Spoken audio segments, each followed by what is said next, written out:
Chapter 230. Mi Kongchuan was dead. When the palace servants found Mi Kongchuan's corpse, it was already the afternoon of the second day after the incident.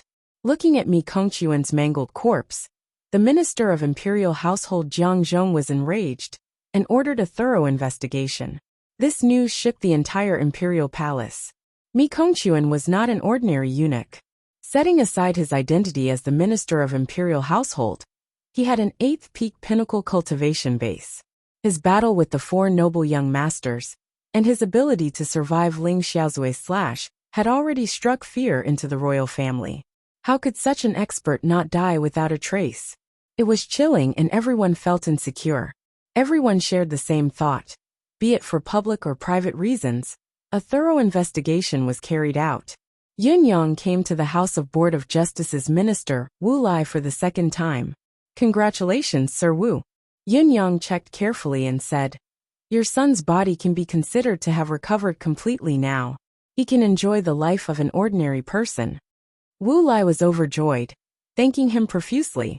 However, your son has been weak for many years, and his foundation has been damaged. In addition, his innate talent isn't very good.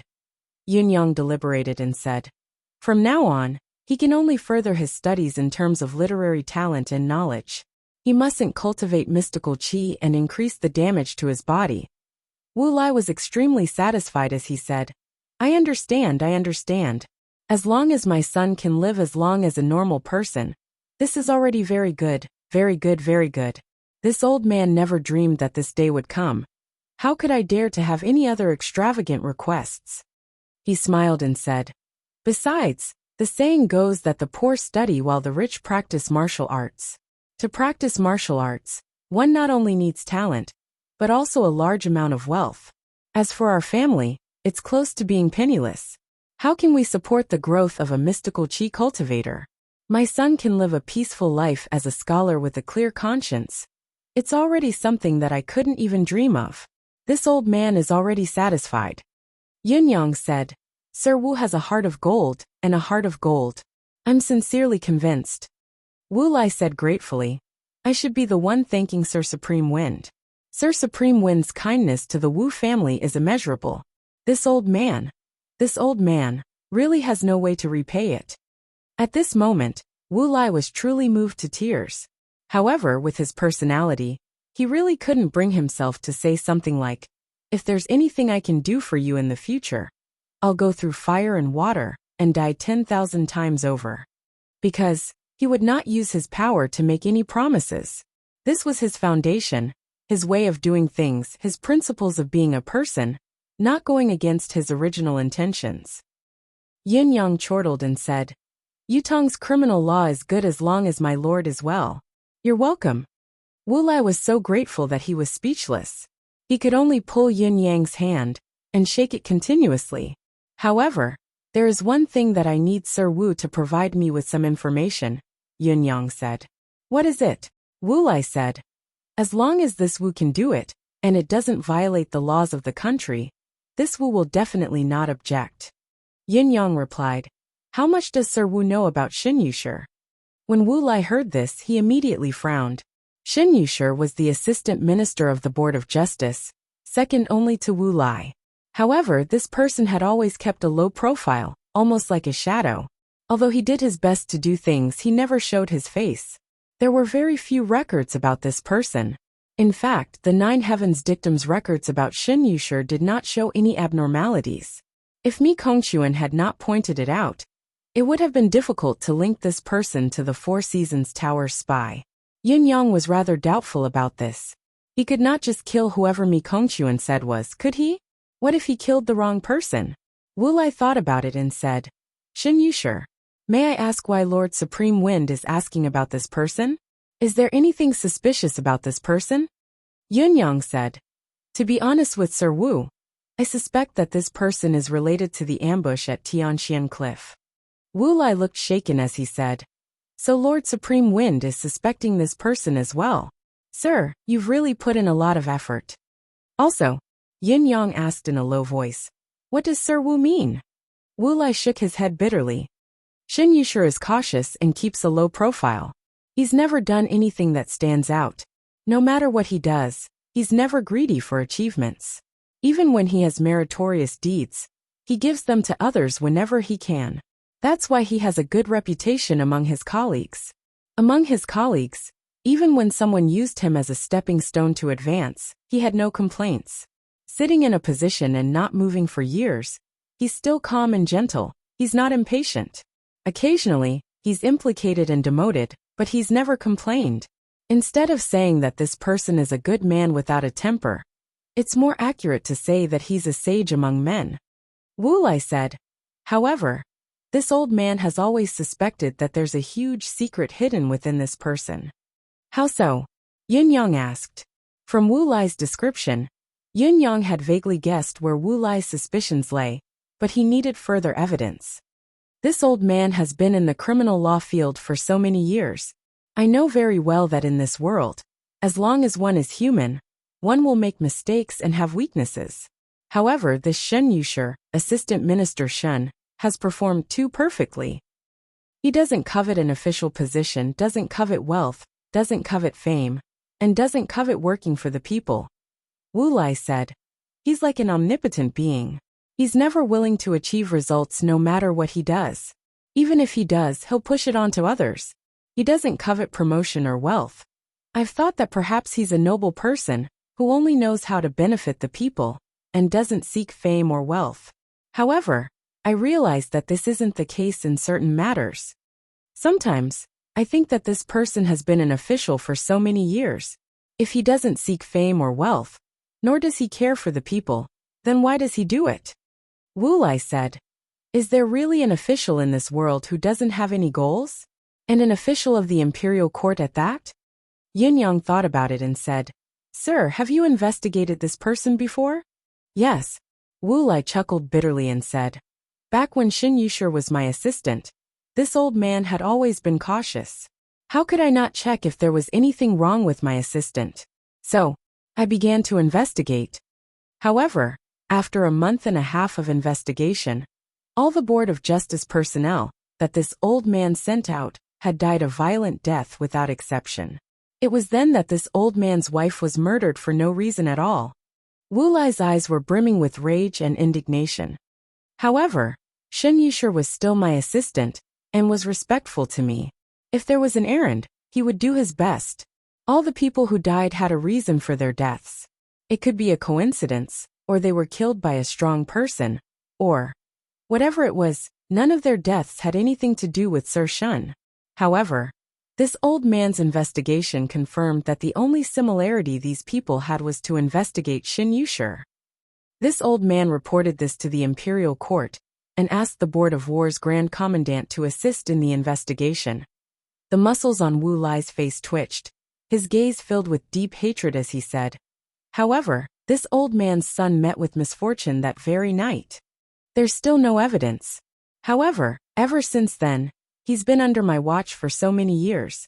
Every time I've been promoted, he's been promoted along with me. He's been my assistant all this time. A strong sense of helplessness flashed across Wu Lai's face.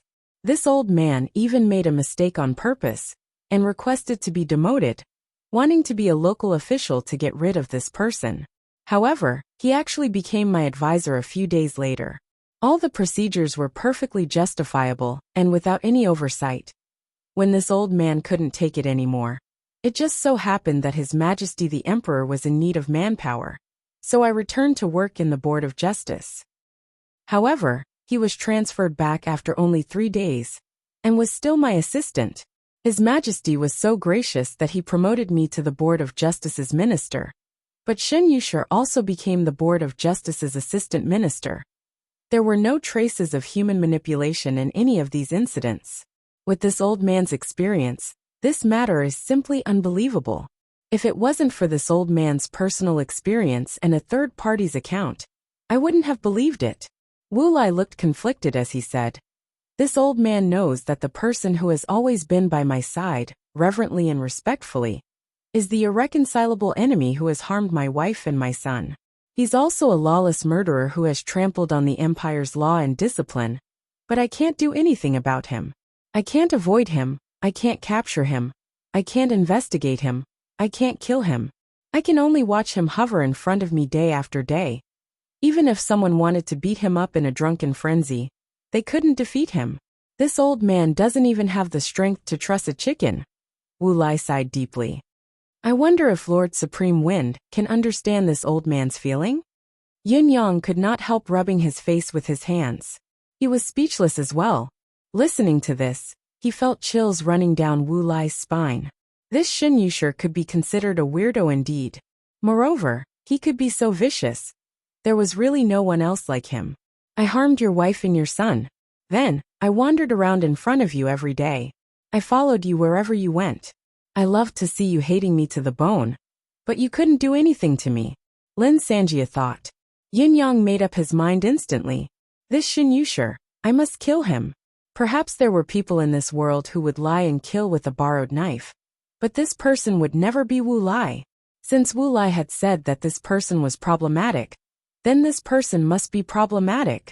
Yin Yang trusted Lord Wu Lai unreservedly on this point. Whether Shen Yusher was a member of the Four Seasons Tower or not was no longer that important. It looks like this Shen Yusher is really problematic, and it's a huge problem. Yin Yang mused. Wu Lai said, there's definitely something wrong with this person, but I don't have any evidence to support this person. What can I do about him? I believe that if we try to punish this person, the other party will be able to produce countless pieces of evidence. Witnesses, material evidence, and time to prove that we're wrong. Besides, there are countless officials of the imperial court behind him who are willing to testify for him. Yin Yang smiled faintly and said, Lord Wu is in the criminal law. It's understandable that you're particular about evidence, but I am not someone who follows the criminal law. Chapter 231. Wu Lai looked conflicted as he murmured. How can he be convicted without evidence? How can he be arrested? How can he kill? Isn't this? As he was mumbling to himself, he was shocked to realize that Supreme Wind had disappeared from before him. He didn't know when he had disappeared without a trace. Wu Lai was stunned for a while before he murmured. How can the national law be broken? Without evidence, it's against the rules. While Sir Wu Lai was still in a dilemma, Yin Yang had already turned into a gust of cold wind, traversing dozens of miles in an instant and arriving at the house of Shen Yusher, the assistant minister of the Board of Justice. It was an extremely ordinary-looking residence, even more inconspicuous compared to the residence of an imperial court official. Yin Yang's manifestation of wind was shapeless, as it seeped in directly. Only the soft tinkling of the bell on the eaves indicated that there was a gentle breeze. In the residence, a few guards were chatting in low voices, completely unconcerned. Yin Yang looked around and realized that only the study room was lit. There was someone inside. As for the rear courtyard, all the side rooms and the main rooms were pitch black. Surprisingly, no one lived in them. It was obvious that Sir Shen Yusher did not have any family members here. He didn't even have any maids or concubines. Lord Shen was quietly reading a book in his study. He looked calm and righteous. He was quiet and indifferent, and his sleeves fluttered in the wind. His square face and 3 strands of black beard fluttered in front of his chest. His jet-black hair was combed neatly with a few strands of silver flashing in the middle, indicating that he was no longer young. Yin Yang noticed the book he was reading. It was a collection of poems by his predecessors. He was reading it with relish, occasionally stretching his finger out and using it as a pen to write a few words in the air. Then, his expression would be filled with admiration. How carefree! Yin Yang could not help but compliment. After doing so many things, he was still able to be so calm and unrestrained. This person's mental fortitude was really amazing. Yin Yang asked himself if he could do the same if he were in his shoes. Yin Yang traversed the place quietly. He was certain that if there was really something wrong with Assistant Minister Shen, then there must be something else in this residence that should not exist. What he needed to do now was to find these things that shouldn't exist. In the study, Lord Shen Yusher, who had been reading a book, slowly stood up for some reason. With a book in one hand and another behind his back, he began to pace slowly, chanting as he slowly walked to the window and swayed back and forth. Has he already discovered me? Yin Yang's gaze flickered. With a single thought, a gust of wind suddenly blew past the window. As Yun Yang expected, Sir Shun's gaze, which seemed to be engrossed in his book, flashed with a glint before he shifted his gaze back to the book, as if nothing had happened and he had not noticed anything. Then he sighed. The wind tonight is so strong. It seems that the cold winter will come early this year. I wonder if the people are prepared to resist the cold. After saying that, he sighed again. He had the appearance of someone who bemoaned the state of the universe and pitied the fate of mankind. However, Yun Yang's pervasive wind had already discovered a vast space beneath Sir Shun's study. This righteous-looking Lord Shun actually had a secret passage in his study room, and there was another world below it. The hidden door to this secret passage was behind a painting behind the chair that Shin Yushir had been sitting on earlier. There's indeed a secret passage. Yun Yang did not hesitate. He flew out with a swoosh and went straight to the guards, knocking them out with a single slap. Pow, pow, pow. There was a total of 8 guards and 2 gatekeepers. In the blink of an eye, Yun Yang had knocked all of them out. He didn't have the slightest intention of concealing his actions. Shin Yushir's eyes glinted as he looked over through the window. This action had already shown that this person was not a simple person and possessed an extraordinary cultivation base. Yun Yang lifted his head leisurely and smiled at Sir Shin through the window, showing that everything was within his control and that he was not afraid of any reaction from Shin Yushir. In spite of this, Shin Yushir was still calm and collected. He held a book in one hand and paced around the study elegantly, reciting softly. He still looked like a frail scholar who did not even have the strength to truss a chicken. Yun Yang chuckled inwardly and walked to the window openly, knocking on it softly and calling out in a pinched voice, "Sir Shen?" Inside, Shin Yushir seemed to be shocked as he asked with a pale face, "Who is it?" "A friend," answered Yun Yang. Shin Yushir's voice was trembling. What friend? This official doesn't have a friend like you." Yun Yang did not have the patience to play along with him. He opened the window with a palm and came before Shin Yushir with a gust of cold air. He said mockingly, "Have you forgotten what Sir Shin has done?" Just like that, Shin Yushir plopped down on the chair, looking panicked, but he forced himself to remain calm and hollered, "Who are you? When have I ever done anything wrong?" Yun Yang sighed. "Shin Yushir, I'm already standing here. There's no point in you acting anymore." Under the black mask, his gaze was cold, murderous intent. "Shin Yushir, I'm only asking you which day of the 7th, 8th and 9th month are you?" Shin Yushir looked confused. This official doesn't understand what you mean. Suddenly he was enraged. "Who are you? What is the crime of entering the residence of an imperial court official in the middle of the night? Guards, there's an assassin." Yun Yang rolled his eyes. He had already cultivated the wind and cloud method. His body morphed instantly, and he walked over lightly. With a swoosh, he pulled down the painting on the wall. A clean, white wall was revealed at once. Yun Yang snorted coldly and slammed his palm down. With a crack, the wall let out a sound that sounded like wood breaking as a dark hole that led downwards appeared.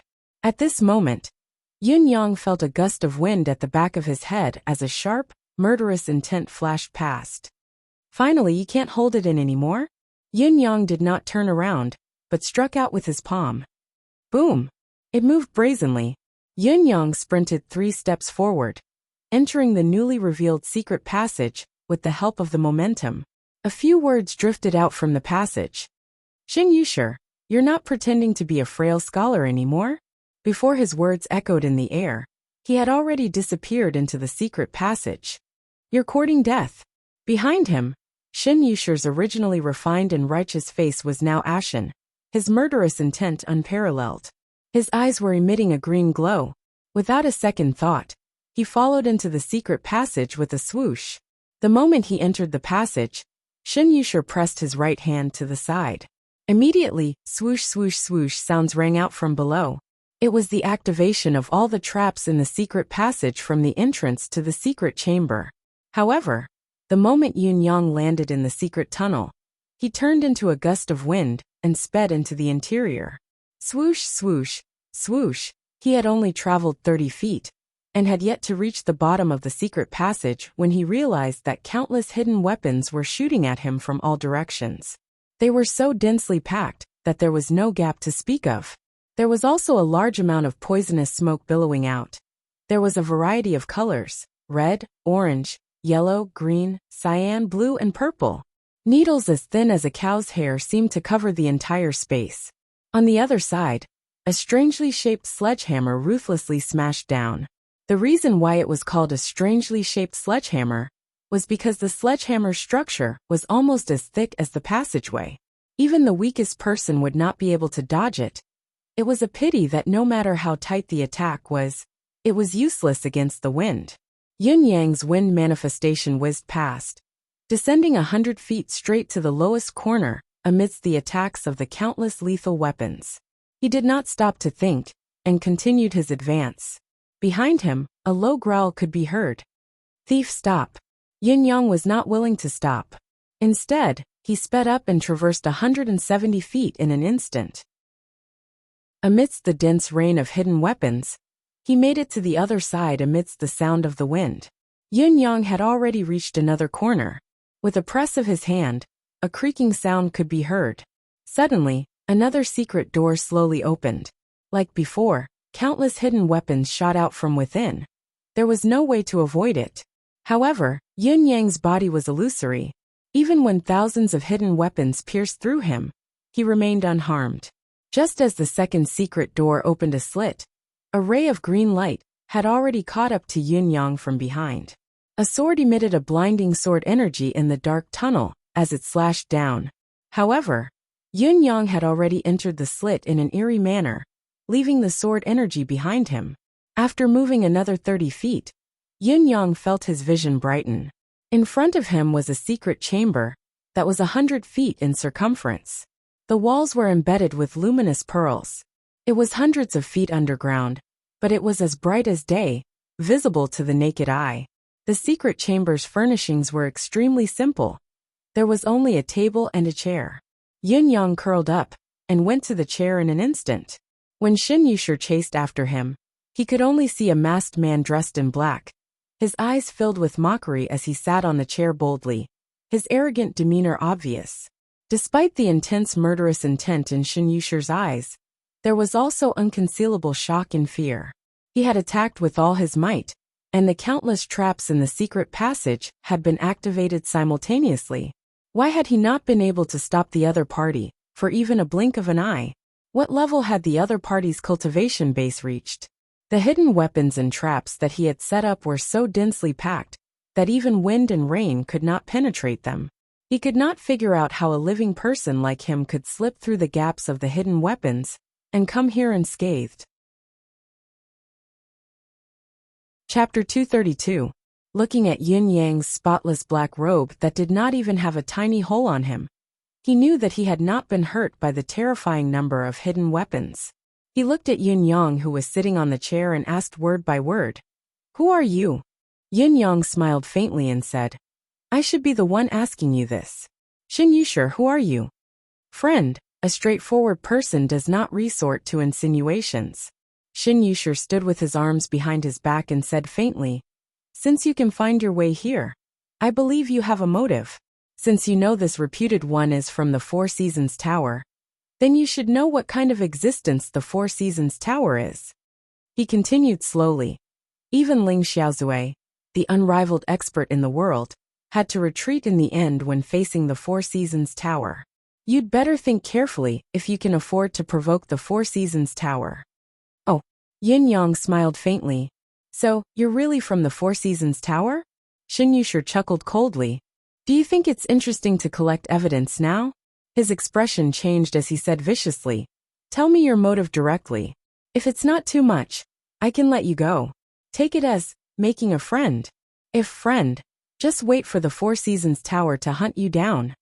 Yun Yang tilted his head and said, "Sir Shun, Assistant Minister Shun, are you so confident that the Four Seasons Tower can do anything to me?"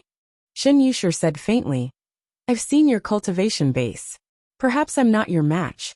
I'm indeed strange and inexplicable and worthy of pride, but you still have no hope of keeping me here today." With one hand behind his back, he pointed at the surroundings with the other hand and said, "Since you were able to reach this place, you must know the secret of this universe secret door. In this secret room, There are a total of 10 tunnels that lead to the outside from different directions. Although I'm not your opponent, I have room to maneuver. You won't be able to keep me here. As long as I can get out from any tunnel, I can guarantee that from now on. Shen Yusher's expression was cruel as he said word by word. You'll never have a day of peace in this life. You won't rest until you die. A powerful threat indeed. Yin Yang said. I'm actually afraid. This is the curse of a lifetime of nightmares. What should we do? His tone was relaxed, but was there any sign of fear? Shen Yusher flipped his wrist, and an emerald longsword appeared in his hand. He said indifferently, since you won't listen to my kind words, don't blame me for being merciless. Yin Yang sat calmly and said with a smile, you know that you're not my opponent, but you're not thinking of running away. Instead, you want to fight me. Obviously, you have other intentions. Shen Yusher's expression changed abruptly.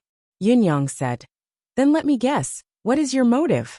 A sharp glint flashed in Shen Yusher's eyes.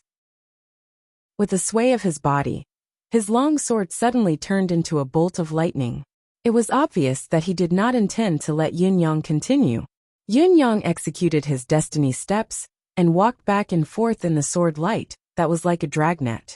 He then said faintly, your goal is nothing more than, in this secret chamber, there's something that you care about, or something important that can't be seen by outsiders. That's why you can't leave. Even if you want to leave, you have to use the excuse of fighting. Even if you're not my opponent, you have to find a chance to destroy those things or take them away.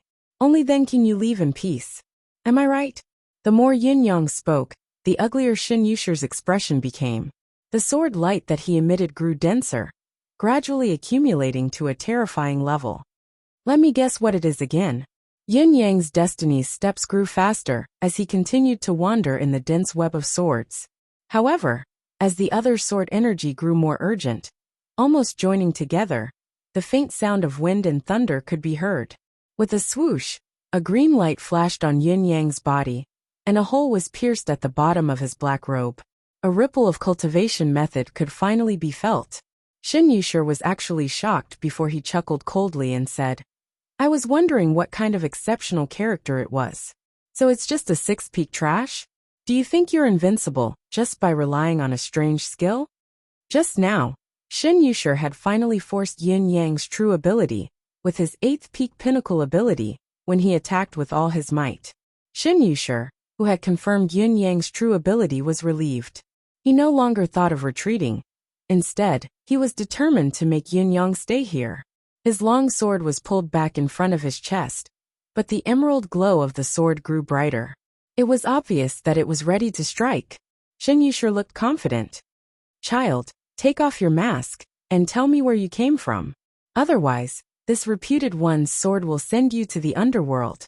As he retracted his sword, Yin Yang could clearly feel that the dense sword energy around him had disappeared. All of the sword energy had gathered at the tip of Shen Yusher's sword. A huge whirlpool had formed at the tip of his sword. Even the air in the secret chamber was sucked in by the black hole-like whirlpool. It was only a moment of stalemate, but he already felt suffocated. You should know that with your cultivation base, that has just broken through to the 6th peak, you'll never be able to withstand my returning to root. Shen Yusher was determined, facing Yin Yang like a cat toying with a mouse. He had been frightened by this fellow's direct access to the secret chamber, thinking that the other party was some unparalleled expert. In the end, it was just a fellow who relied on his amazing skills to scare others. No matter how amazing your skills are, my sword has already sealed off the entire space in the secret chamber. Even a mosquito with lightning speed would not be able to escape from this strike. What was more, a living person? This fellow in black was definitely going to die. Since that was the case, he might as well vent the anger he felt from being frightened just now. Recalling how he had almost turned to flee in fright, Shen Yusher was inexplicably furious. If it were not for the existence of the secret that this fellow had mentioned, he might have really been frightened away just now. This was a great humiliation, one that could not be tolerated. Shen Yusher was ready to strike, his eyes gleaming with the confidence of a mountain. He was indeed 100% confident that he could behead this person in front of him with a single strike. There was no way he could escape.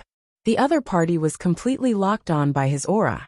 At such a close distance, with such a tight lock on him, even if the other party's eyebrows were to twitch, he could behead the eyebrows that were moving. He was just that confident. Since he had such confidence, everything was within his grasp. Of course, he could toy with his opponent to avenge the humiliation of being on the losing end earlier. Even when Shen Yushi understood that it was only an illusion caused by Yin Yang's strange skills, he was still enraged. He had to get rid of this knot in his heart. He was a narrow-minded person to begin with. He was already burning with rage. Yin Yang maintained his composure as he sat on the chair and said faintly, "Kill me? Sir Shun, are you really so confident?" Shen Yushi smiled cruelly and said, "You can try whether I'm confident or not. Wouldn't it be clear once you try?" Shen Yushi wanted Yin Yang to move again and again, to fail again and again, to feel the terror of death again and again, to toy with him to his heart's content, until he died. Yin Yang sighed. "You've seen through me," Shen Yushi smirked. "Do you think you can fool me?" Yin Yang stood up slowly. The tip of Shen Yushi's sword did not move, but the thousands of sword energy had condensed into a tangible form, pulsing and spitting. Yin Yang walked around the table, and walked forward step by step, until he was 3 feet away from the tip of the sword. He stopped again and said faintly, "It looks like I can't escape today." The cruelty in Shen Yushi's gaze intensified, like a vulture in the desert. He uttered word by word, "Since you're already here, I suggest you keep your naivety to yourself." Yin Yang said dejectedly, "This secret chamber looks like it'll be my burial ground." "It's good that you understand," Shen Yushi said. Yin Yang sighed and said, "I can't scare you, but I've fallen into a hopeless situation instead. This is fate. However, before I die, can Sir Shen clear up my doubts?" Shen Yushi felt that the other's entire body was under his control and asked, "What doubts do you have?" Yin Yang said, "Doubts won't be answered if I don't ask them. If Sir Shen can clear them up for me, I'll tell you whatever Sir Shen needs to know without reservation." Shen Yushi said coldly, "But you're still going to die. You must die now. No information can be exchanged for your life. I know that you're determined to kill me.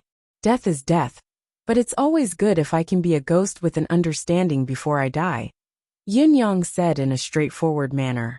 "Then let me see your sincerity first. Take off your mask." Shen Yushi said coldly. Yin Yang removed his mask without hesitation, revealing the thin face of a middle-aged man in his 40s.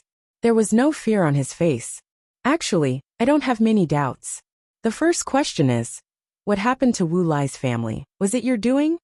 Yin Yang asked. "Wu Lai?" Shen Yushi frowned suddenly. "Did that fellow send you?" "If he did, it's rather unexpected." Yin Yang did not answer. Shen Yushi denied it immediately. "No, it can't be that old fogey. Firstly, that old fogey doesn't have the financial capability. Secondly, he would never do something like this. Instead of saying that he sent you, I'm more willing to believe that you found out about what happened to him unintentionally, and came to me for this reason, leading to today's encounter." Yin Yang only looked at him without saying a word. Shen Yushi's statement was not entirely wrong. It was at least half correct. Without Wu Lai, Yin Yang would not have attacked him so quickly. Chapter 233. Shen Yushi wore a cruel glee on his face as he said, "That old fogey has always wanted to get hold of my weakness. How could I not know that? However, he had to pay the price for provoking me. I let him know clearly that I was the one who harmed his wife. I was the one who killed his subordinates. I was the one who crippled his son," Shen Yushi said. "Then I followed him everywhere he went. Do you know how exhilarating it is to be able to see the miserable state of your enemy every day?" Yin Yang frowned. "Exhilaration? Exhilaration, of course." Shen Yushi laughed heartily, feeling at ease. "You knew I was the one who did it, but you didn't have any evidence. You couldn't convict me, and you couldn't do anything to me in private either. Even if you used violence without a care for anything, you couldn't find anyone who could deal with me. Then I followed you all the time, swaying around you all the time, giving you a smug look from time to time. I love this feeling the most, to be toyed with and trampled on. Such exhilaration can't be described with words or words. It's the ultimate exhilaration. Yin Yang was speechless. Wu Lai had been tortured by him for so many years, yet he had not broken down and gone mad. He could still act in an upright manner. It was not easy to have such a strong temperament. He could endure what others could not. Still, it was not an easy feat. Shen Yushi laughed heartily. Not only in the past, but now and in the future, I have to follow him and watch him. I have to see how he hates me to the core, how he can't do anything to me despite knowing everything. Isn't he a good official? I'll let him be good till the end. I'll be living in such an atmosphere for the rest of my life. His wife and son are all like that. Even if he wants to risk his life, he can't bear to die, because his family still needs him to take care of them. Shen Yushi guffawed. Exhilaration. This is the best. When Wu Lai dies, I'll find another one like him, and do the same to him. This is the most exhilarating thing in this world. Shen Yushi began to talk endlessly, as if it was the proudest thing in his life, explaining it in detail. Obviously, he was filled with a sense of accomplishment. However, Yin Yang did not want to listen anymore. How could such a deranged thing make this guy so happy? Clearly, he was completely inhumane. Other than Sir Wu, I would also like to know who Sir Shun is in the Four Seasons Tower. What secrets are hidden in this secret chamber? Yin Yang said, I believe that the reason for my death is closely related to these 2 points. If I can't figure it out, I won't be able to rest in peace. Shen Yushi thrust the sword in his hand forward and pressed it against Yin Yang's throat. With a slight force, a trickle of blood seeped out of his throat. Shen Yushi grinned menacingly. Why did you guess that I'm from the Four Seasons Tower? You can even limit my identity to 7, 8, and 9 months. Who are you? How do you know all this? Yin Yang answered in a low voice. I'm from the Merciless Tower. As for you, the reason I know so much about you is naturally because someone wants to kill you. How could I possibly investigate your background? I just didn't expect your cultivation base to be so high in today's atmosphere. You can't do anything to me if either of these are missing. It's a pity that I can't complete the mission, but I'm unwilling to die so carelessly. Shen Yushi could not help smirking as he watched Yin Yang flip his sleeve to reveal a gold token. The gold token assassin of the Merciless Tower wants to deal with me. You know that I'm from the Four Seasons Tower, but you still dare to act alone. How bold of you, Yin Yang said in a low voice. Other than being an assassin from the Merciless Tower, I'm also a citizen of Yutong. Sir Wu is Yutong's pillar. You deserve to die for being his enemy. Shen Yushi chuckled coldly. I was wondering how Wu Lai wouldn't be involved. So you're from Yutong. What you've done today is most likely a personal move. With this, the Merciless Tower doesn't even have a reason to pick a fight. You've died in vain today. It was obvious that Shen Yushi was still trying to strike at Yin Yang's heart, wanting to see Yin Yang break down completely. Yin Yang said, You even know the Merciless Tower's rules. You must be from the Four Seasons Tower. What day of the month are you? Shen Yushi grinned and said, I'll have to disappoint you to the end. I'm not the day of the month. Yin Yang's eyes narrowed as he cried out involuntarily, Impossible. If you're not from the Four Seasons Tower, how can you be so resourceful? Shen Yushi wore a faint sneer on his face as he said, Idiot. I've only said that I'm not the day of the month. When did I say that I'm not from the Four Seasons Tower? Today.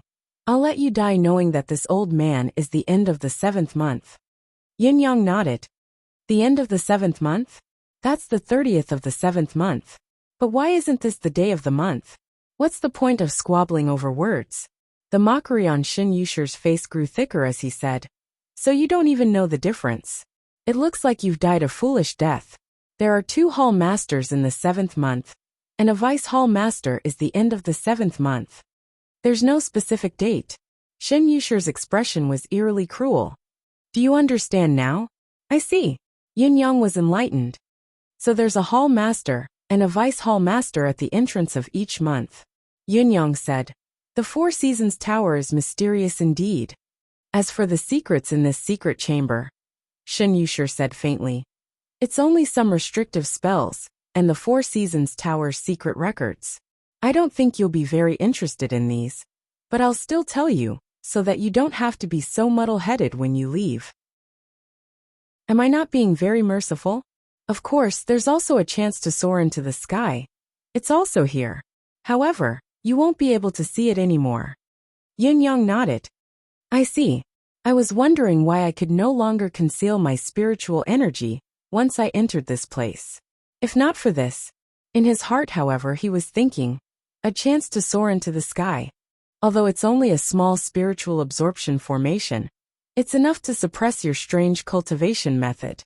Shen Yusher's gaze was merciless. Now it's time to answer your question. Who sent you to kill me? I was almost fooled by you just now. Even if you're from the Empire of Yutong, the Merciless Tower's rules are extremely strict. Every order is strictly enforced, and every word is law.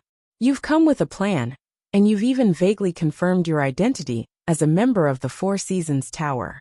Yin-yang sighed. I can't hide it from you indeed. I've been too naive. Since you've told me your identity honestly, I'll tell you the truth. The one who gave the order this time is the Merciless Tower's higher-ups. Then who hired you to kill me? According to the Merciless Tower's rules, even if it's the tower's higher-ups, you can still know who the employer is. Otherwise, how are you going to pay? Shen Yusher asked. This was what he was most concerned about. Yin-yang wore a conflicted expression on his face. Shen Yusher said patiently, You're going to die today. Why do you have to abide by the rules? If you tell me the truth in a straightforward manner, I'll give you a quick death. Otherwise, it'll be very difficult for you to die even if you want to haha. Yin-yang frowned as if he had made up his mind after a long struggle, and said in a low voice, Alright, actually, the person who wants to kill you is... Shen Yusher could not help but focus his attention. His ears perked up as well. His heart was filled with resentment. As long as I know I'll... Before he could think of anything malicious, he suddenly heard an extremely unexpected name. Perhaps it was a word. Me. Shen Yusher was confused by the name. He then saw the person in front of him retreating abruptly, trying to escape the sword energy's lock. Shen Yusher's mind raced as he understood what Yin-yang meant. With a furious roar, the sword energy of his long sword exploded. How could you escape when you're so close? Do you think you can escape when there's only a moment's difference? No, you'll only die a worse death. You'll die in pieces. However, Shen Yusher realized that the person in front of him had disappeared at the very next moment. It was as if he had vanished into thin air. There was no trace of him at all. You shouldn't have let me be so close to you. A cold voice rang faintly. Shen Yusher suddenly felt a scorching heat. What he saw was a ball of flame. Boom!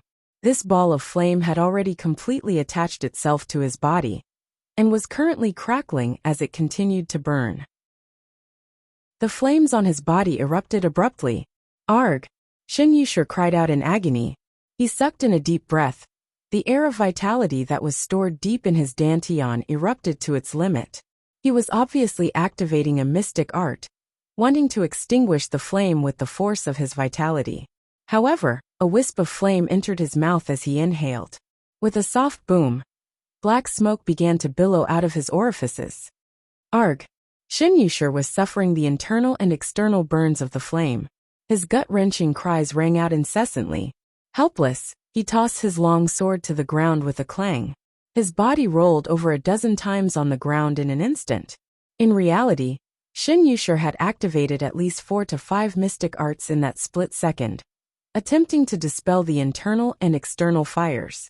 However, the flames burned fiercely and could not be extinguished or dispelled. A moment later, the fragrance of roasted meat rose from Shen Yusher's body. Your supreme flame. You. This is impossible. Shen Yusher shrieked in agony. His body was still rolling around as the flames burned more vigorously. However, the raging flames only burned Shen Yusher's body. Apart from that, the entire secret chamber was not affected by the flames at all. Not even a piece of paper was damaged. Shen Yusher leaped up and dashed out in a frenzy.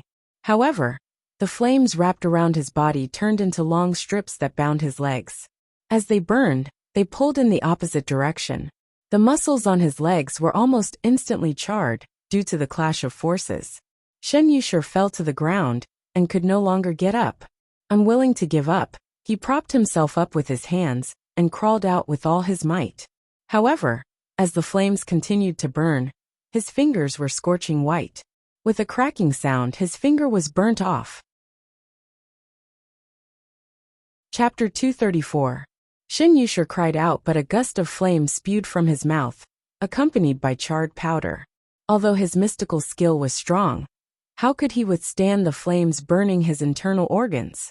Burned by the endless flames, he closed his eyes and smashed his head onto the floor of the secret chamber. Please, please give me a quick death. Arg.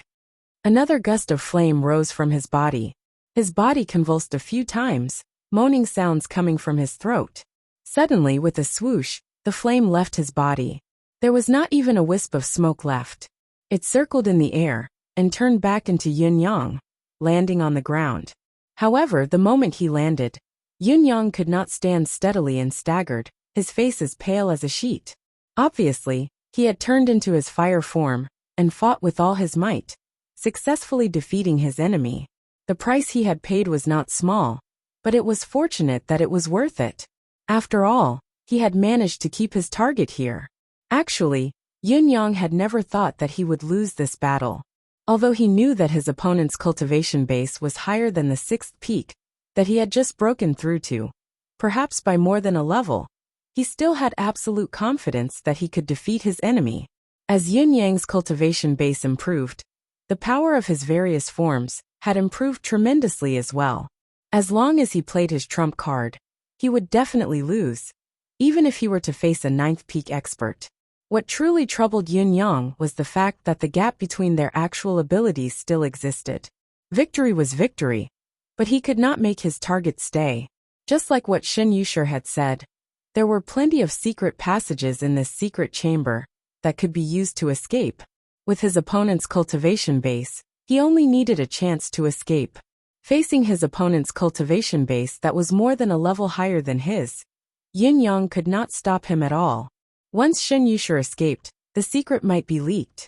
At the very least, he would alert his enemy and cause endless trouble. Therefore, Yun Yang had intentionally created such a scene. Firstly, it was to probe for information, but it was only a side effect. His real goal was to get within 5 feet of Shin Yushir.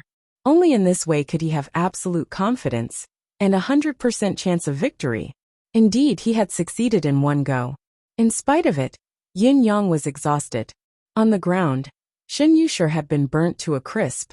His eyes had been burnt into 2 black holes. If an ordinary person had been in this state, he would have died more than 10 times over. However, Shin Yushir's cultivation base was so profound that he was still breathing. He was still groaning involuntarily, his body convulsing. With a wave of Yin Yang's hand, a gust of icy wind blew against his face. With a flick of his hand, Shin Yushir stopped moving. When he opened his mouth, black smoke came out of his mouth, and he coughed weakly. Of black smoke escaped from his mouth as he coughed. As he coughed, black smoke came out of his mouth. An expert at the 8th peak of mystical qi is indeed extraordinary. He's still alive even in this state. Shin Yushin. Yun Yang said faintly. Shin Yushir, can you still hear me? Shin Yushir's mind was already muddled, but the last stubborn thought in his mind converged into disbelief. No, impossible, impossible. How could it be? Supreme Flame. His voice was weak, but the incredulity and disbelief in his voice were still as clear as ever. With just a glance, Yun Yang was certain that Sir Shun's consciousness was almost gone from the burn. Now, there was only a lingering sense of obsession left. What puzzled Yun Yang was, why is he so sure that I can't be Supreme Flame? He has never doubted that I'm one of the 9 Supremes even though I've been here for so long. This could be said to be extremely unusual. After all, his fire manifestation attack was Supreme Flame's fiery star technique. It was not a lie. How can it be? Supreme Flame. I watched them die with my own eyes. I did it with my own hands. Shin Yushir's voice was weak. Even now he was still in intense disbelief. Yun Yang suddenly jerked and turned around abruptly.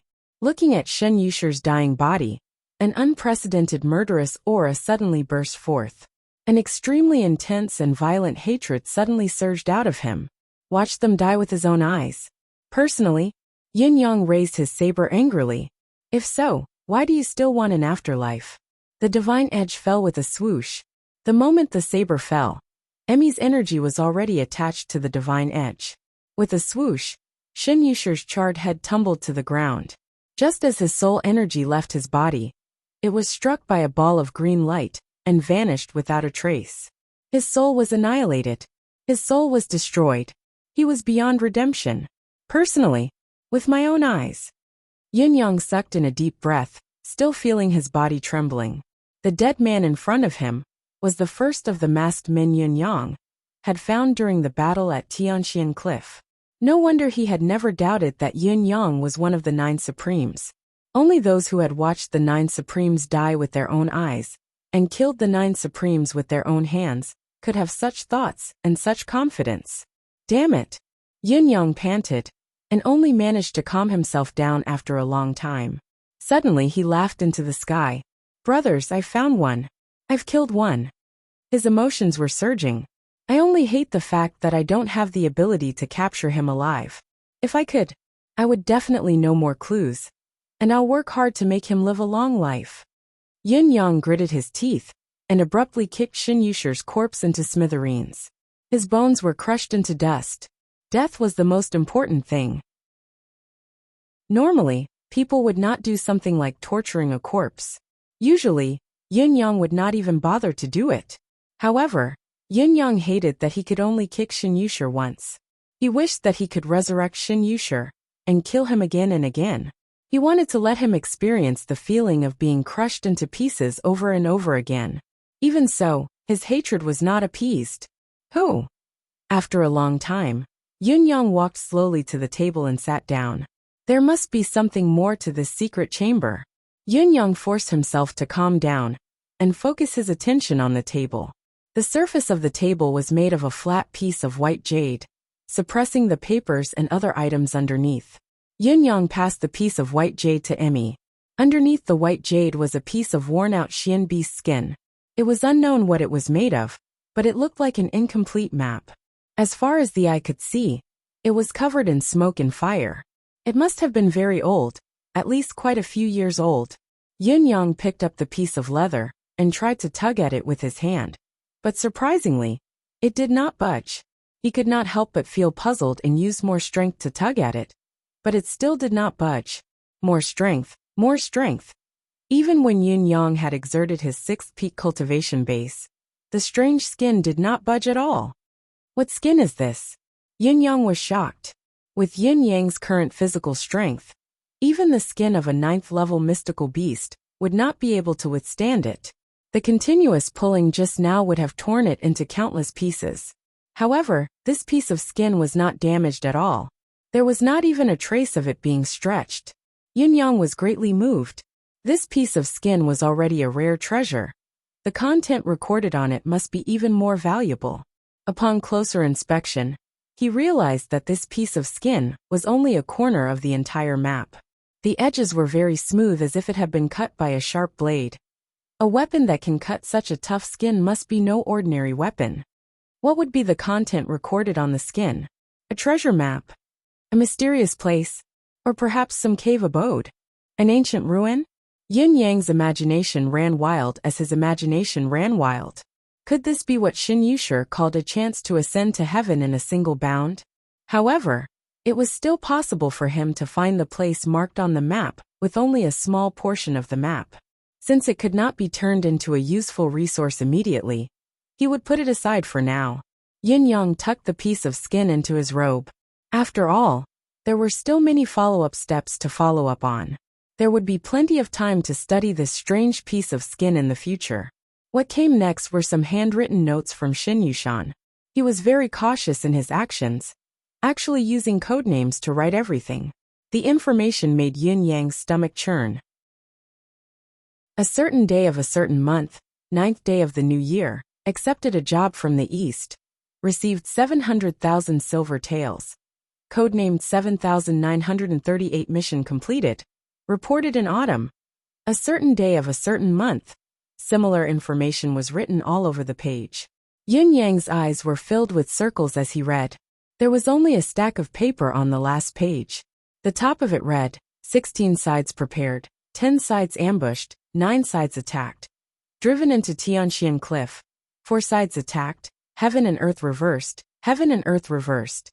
240 mystical cultivators worked together to kill the 9 supremes, eliminating future troubles. This is to be remembered, the might of your reign. Spring, summer, autumn, and winter, for generations to come. These words were obviously about the 4 Seasons Tower's attack on the 9 supremes. Yun Yang gritted his teeth and moved on to the next page. The content was exactly the same. The handwriting on each page was clear. Each stroke was serious and meticulous. Shen Yusher must have been extremely proud of this matter. He actually used the content on this piece of paper to practice his handwriting more than once. The dozens of records that followed were the same. Then the content changed. This lowly official is only giving advice and liaising with the upper and lower levels. Doing my best for the Tower Master for generations to come. I dare not claim credit. Then it was a series of repetitions. This fellow was a hardcore fan of the 4 Seasons Tower. Does plotting against the 9 Supremes and plotting against them give you such pleasure? Yin Yang was infuriated. He smashed the 2 thick stacks of paper with a slap and pulled open the other drawers of the table to check them carefully. In one of the drawers, he found a complete route map. However, he could not confirm where it was because there were no markings on it. Looking at the folded marks, it seemed to have been opened and folded many times. Yun Yang acutely felt that the map seemed to be rather useful, so he put it away carefully as well. Seeing that there were no other clues, Yun Yang began to plunder without restraint. Yun Yang was shocked by his loot when he got to the end. Chapter 235. First there was silver. 12 million silver taels and silver notes, and 2 million gold taels and gold notes. Just these 2 transactions alone were already a considerable amount of loot. Moreover, this was only the most ordinary harvest. Mystical stones, 3,700 pieces. Mystical crystals, 600 pieces. Mystical pills, 356 pieces of 5th grade mystical pills, 75 pieces of 6th grade mystical pills, 18 pieces of 7th grade mystical pills, and even 2 top-notch 8th grade mystical pills. Beautiful jade, 175 pieces. Yun Yang opened a secret door at the corner of the secret chamber and realized that it was filled with all sorts of exotic treasures and treasures of heaven and earth. Yun Yang was rather puzzled by this. This was only the 4 Seasons Tower's Hall of 7 Months Vice Hall leader. Why did it feel like he had captured Supreme Lord Springfrost? Could a mere Hall of 7 Months Vice Hall leader really have such great authority and be able to collect so many treasures? It was a little too frightening. As there were so many items that he could not carry them all, Yun Yang had given most of them to Emmy instead. He had made an exception this time, allowing Emmy to eat to its heart's content. Ayya! Emmy was overjoyed, absorbing the energy within. It was only the time it took to brew 2 cups of tea, but Emmy had already absorbed the essence of the materials, leaving only piles of residue and powder on the spot. There were still plenty of exotic metals in the loot. Other than 30 to 40 pieces that Yun Yang could identify, there were at least 17 to 18 pieces that he had never seen before. Bring all of these back and see how Bai Ishua performs. If he's good, give them to him. Yun Yang thought. If he doesn't, Finally, Yun Yang plucked all the luminous pearls embedded in the walls of the secret chamber, like he was plucking a feather. When the secret chamber turned into darkness, Yun Yang turned into the wind and left, returning with a bountiful haul. This trip was truly a fruitful one. Other than Emmy, who was swaying its head from eating, constantly in a state where it wanted to burp, Yun Yang had snuck out with a huge backpack on his back. The huge backpack had been connected using a few bedsheets from Shen Yusher's house to gather all of the loot. These were all leftovers from Emmy's meal. Other than those whose levels were too high for Yun Yang to bear to let Emmy eat, Emmy refused to eat the rest. However, to Yun Yang, whether they were of a high or low level, they were all good stuff. Everything else aside, just the banknotes and gold notes alone. If 1 million taels could kill Supreme Lord Springfrost, perhaps 10 million taels could kill Mr. Nian? One must have the courage to think. What if they succeeded? Fortunately, It was already the fourth watch period. When Yin Yang returned home, Lao Mei and Feng Mafei hurried over to help when they saw Supreme Yin returning home in such a humiliating manner. As for the great swordsman in white robes, he did not care about such a small matter, merely scanning it with his deific consciousness. Yin Yang was glad that he did not come, glad that he did not see anything. If great swordsman Bai saw that there were so many suitable sword chi for him to cultivate, what if he shamelessly snatched them? I can't beat him now. There was no knowing what was in a man's heart. He had to be on guard. He then called Shui Wuyin over. Once Shui Wuyin saw that Yin Yang had brought back so many items, he knew at once that Yin Yang's trip had gone smoothly. Look at these papers. Yin Yang shoved about half a sack of items to Shui Wuyin. Check carefully to see if there's anything valuable inside. Shui Wuyin was caught off guard and almost stumbled from the slap. Just as he was about to speak, he heard Yin Yang's joyful cry. Ah, my little sweethearts are back. Meow meow meow. Meow. Meow. Meow meow meow. For snow-white fur balls that were all palm-sized kittens charged over happily and hopped onto Yin Yang. Shui Wuyin immediately realized that he had nowhere to put his hands on now. There was one crouching on each of Yin Yang's shoulders, one on top of his head, one hanging on his waist, and another hanging behind his buttocks. Yin Yang laughed heartily as he hugged them in his arms. You've all worked hard this trip. Come, come. I'll prepare something delicious for all of you. I'll reward all of you well. Let this horse fellow do the hard work. Let's go play. After saying that, he took the few little pom-poms and swaggered off, leaving in a carefree and unrestrained manner. Lao Mei and Feng Mafei were not surprised as they sorted the treasures Yin Yang had brought back into the storage room and stored them properly. Shui Wuyin, on the other hand, was speechless.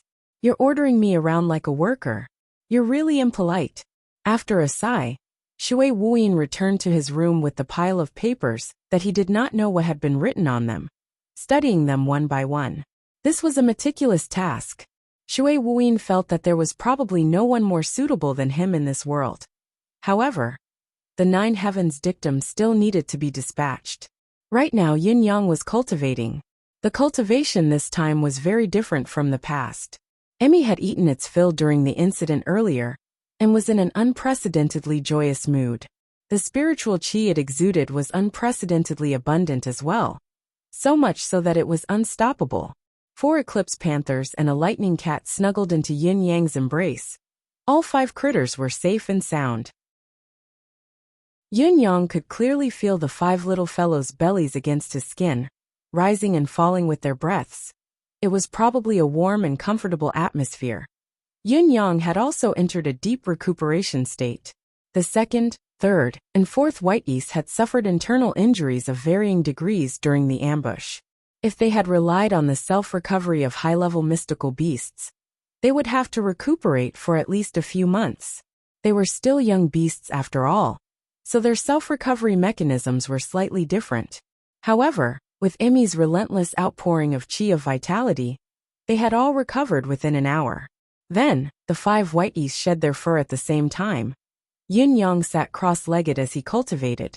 He did not know that his body had been submerged by the whiteys shedding layer after layer of white fur. He only felt that the mystical chi in his cultivation today was unusually active. The spiritual chi of heaven and earth surged into his meridians and swiftly gathered in his dantian. The speed of the process was unimaginably fast. The chi of vitality that gushed out from his deific consciousness was also forcefully flushing his meridians. The mystical spiritual chi from the Kirin fish was also expanding his meridians. With these layers of assistance, the spiritual chi of heaven and earth surged over like a tidal wave. It gathered above the residence of Yin and disappeared in an instant, only to be replaced by another mass. That night, Shui Wuyin and Bai Yixue had only started cultivating after noticing that the atmosphere around them was not right. Although they had benefited considerably, it was far from what the other two could compare to. Lao Mei and Feng Mafei had seen this situation many times, so they naturally chose to drop everything at once and devote themselves to cultivating wholeheartedly. The sun was high up in the sky. Tiantang City was, of course, bathed in sunlight at this time of the day. In spite of this, The sky above the residence of Yun was shrouded in fog, blurring one's vision. It was a peculiar sight caused by the massive amount of spiritual qi that had been attracted to this place. Lao Mei, who had cultivated for an entire night, felt the meridians in his body expanding to their limits, as if his body was about to explode. Suddenly, a long howl resounded, as if it could pierce through the clouds and split the sky. The bones all over his body crackled and popped. When Lao Mei finally opened his eyes, his long hair billowed as two beams of light shot out from his eyes. Eighth peak breakthrough. Feng Mafei, on the other hand, was also brimming with green qi. He had already accumulated to the limit of 8th peak pinnacle. He was only a step away from the 9th peak. He only needed to wait for another opportunity, and he could break through to the 9th peak realm. Bai Yixue was astonished as well, because his cultivation base had improved by leaps and bounds overnight, benefiting a lot from it. Putting everything else aside, he had expected that he would need at least a few days to recover from his remaining internal injuries. Unexpectedly, he had completely recovered in the blink of an eye. Then, in the face of the tsunami-like spiritual qi, even the great swordsman Bai, who had a super high cultivation base, had a strange feeling that the spiritual qi was directly poured into his body before he could digest it. Was this still considered training? This was obviously a trend of advancing while lying down. This place was indeed marvelous, with so many opportunities. Bai Yixue's experience, cultivation base, and knowledge far surpassed Lao Mei, Feng Mafei, and even Yun Yang himself. Of course, he would not miss such a rare opportunity. He squeezed the space in his dantian with all his might, seizing the opportunity to improve his cultivation base. After all, with his profound cultivation base, it would be difficult for him to improve even an inch without decades of hard work. Bai Yixue had an extravagant hope for his current state. If he could continue, he might be able to break through the limit of perfection and reach the next level, the realm of a heaven mystic. If that was the case, even if he still could not defeat Jun Moyan, he would still have some confidence in moving up 2 or 3 places on the swordsman leaderboard and into the top 3. Bai Yixue's body was covered in a purple mist. He was really absorbing the spiritual qi of heaven and earth with all his might now. Perhaps he was fighting with his life on the line. Shui Wuyin was also absorbing the spiritual qi of heaven and earth with all his might. Although he did not know where the spiritual qi of heaven and earth had come from, he would not miss such a godsend opportunity. As a member of the Eldar tribe, especially when his innate talent was lacking, it was more difficult than ascending to heaven for him to improve his cultivation base. The intensity of the spiritual qi and the air of vitality had given Shui Wuyin, who had long given up on cultivation, a strong sense of hope. He did not ask for much today. As long as he was able to heal his innate defect, he would be satisfied. As the sun rose higher, the commotion caused by the people grew louder. The fog in the courtyard slowly dissipated as well, clinging to the flowers and grass. Finally, Yun Yang felt as if his meridians, blood vessels, and bones were about to burst his body. He finally woke up amidst the excruciating pain. "Emmy!" Yun Yang huffed angrily, as he panted with lingering fear. It was only then that Emmy realized that it had almost gotten into trouble again. It shrunk its branches, leaves, and vines, revealing only a tiny sprout as it peeked its head out. Ayya! It actually looked embarrassed. And. Chapter 236. Yun Yang's eyes widened, not knowing whether to laugh or cry. Emmy had eaten too much last night, and was overly excited. The air of vitality it exuded had far exceeded Yun Yang's expectations. It was not just 1 or 2 times more, but dozens of times more. The result of such an unexpected situation was that it had led to everyone's collective advancement. Yun Yang was the one who was most dissatisfied with the current situation. He had just broken through to the 6th peak of mystical qi 3 days ago. Although he had spent all his energy exploring these 3 days, his accumulation was shallow due to his lack of actual combat experience. He had only sparred with Lao Mei and Feng Mafei a few times. It was far from consolidating his foundation and stabilizing his current realm. The only real battle he had had was the one with Xin Yushan the night before. It was under such circumstances that Yun Yang, who was the direct beneficiary, still advanced from the 6th peak beginner mystical chi to intermediate level, ace pinnacle, and then broke through to the 7th peak. He even advanced all the way to the 7th peak intermediate level. It would not be an exaggeration to describe his progress as skyrocketing. It was just that the advancement had caught Yun Yang off guard. Yun Yang thought in exasperation. It looked like his sparring sessions with Lao Mei and Fang Mafei would have to be faster and more brutal. He might even have to challenge by Ishihua or something. Otherwise, he would not be able to make up for the step-by-step experience. Just as he was about to speak, he suddenly felt puffed. Yun Yang spat out forcefully. What the hell is this? A ball of white fur had actually come out of his mouth. Yun Yang looked down. His eyeballs almost popped out of their sockets. F***ck me. Yun Yang was tall. Although he was sitting cross-legged, he still had a considerable height. His entire body was almost buried by the fine white fur. Who knew how many times the 5 whiteys had shed their fur last night to accumulate to such an extent? Although Yun Yang was covered in white fur, even his nose and mouth had white fur seeping into it. He did not feel too repulsed by it. It was because each strand of white fur that had shed from the 5 whiteys was glistening with a delicate luster. According to Yun Yang's judgment, if he were to collect these white fur and use them as raw materials to make something, the quality would be extraordinary. It was a pity that Yun Yang did not have any talent in this field around him, so he could only sigh helplessly at the waist. He looked at the 5 whiteys in his arms and saw that they had all turned into smooth red meatballs. His little belly was still moving up and down, and he was sleeping soundly. In short, his condition was very good. Yun Yang sucked in a deep breath and channeled his mystical skill, carefully feeling the extreme agitation of his mystical chi. He felt that his meridians were circulating smoothly, and his dantian was surging like the tide. He was in a great state. After all, the little ones had not woken up yet. If he were to move and wake them up, affecting their transformation, or interrupting some mysterious evolution, it would be too much of a loss. Therefore, no matter how much he wanted to verify the progress of his ability, he only cultivated slightly and remained motionless, waiting for the 5 whiteys to wake up naturally. Lao Mei had made another breakthrough and was extremely excited. He jumped up and down, running back and forth in the courtyard, as joyful as a child. He was already old, his meridians were already set, and it would be difficult for him to break through.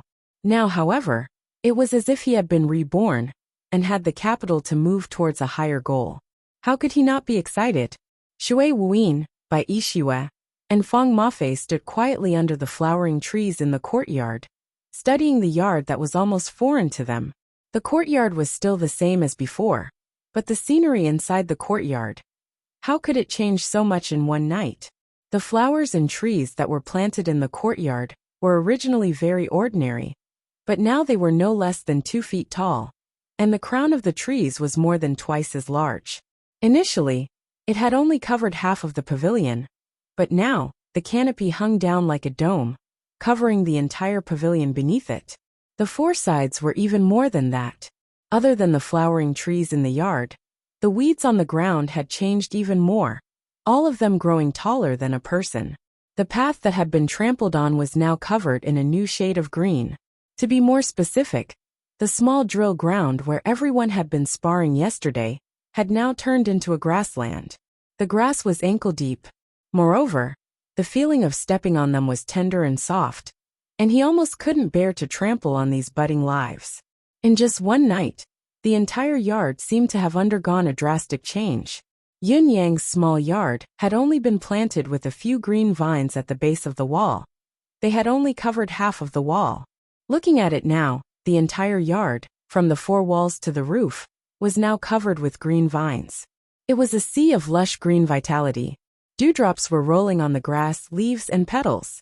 As the breeze blew, the rich fragrance of plants wafted through the air. It was already the winter season of the 11th month, but the fragrance of flowers wafted through the air. The ordinary residence of Yun's yard was like a fairyland on earth, filled with boundless vitality.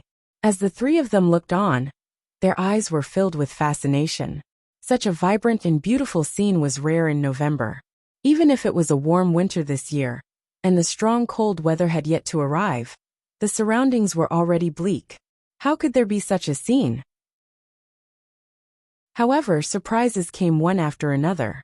When Yin Yang finally walked out, even the calm and composed Shui Wuyin was dumbfounded. What was going on? How did the eldest become a white-haired man when he was cultivating? What kind of strange cultivation method was this? What was the use of cultivating it? The white fur on his body was fluttering everywhere. Yin Yang could not care less about the other's astonished gazes. He began to tidy himself up quickly. As a gust of mystical qi rose, the white fur on his body flew up at once. With a light wave of his hand, a gentle breeze spun and gathered all the white fur into a ball in the blink of an eye. Yin Yang then tossed the ball into the room. 5 tiny heads popped out from Yin Yang's embrace, blinking dreamily. Meow meow meow. The 5 whitey's bodies were still smooth and red. They were licking their naked bodies with their tiny tongues. It was obvious that none of them were used to their current state. Why were they suddenly naked? Let's do a magic trick. Yin Yang grabbed the top of one of the whiteys and tossed it out. This fellow, whose luck was unknown, was Big Whitey. Big Whitey meowed. Meow! Suddenly, it flipped in the air and a layer of long white fur grew on its naked body. It landed on the ground like a pom-pom and rolled around in the emerald green grass. The 4 of them watched with widened eyes.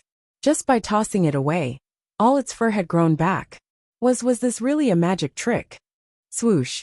Another whiteys was tossed out. It was covered in fur as well, snorting in dissatisfaction before it went to Big Whitey and rolled around.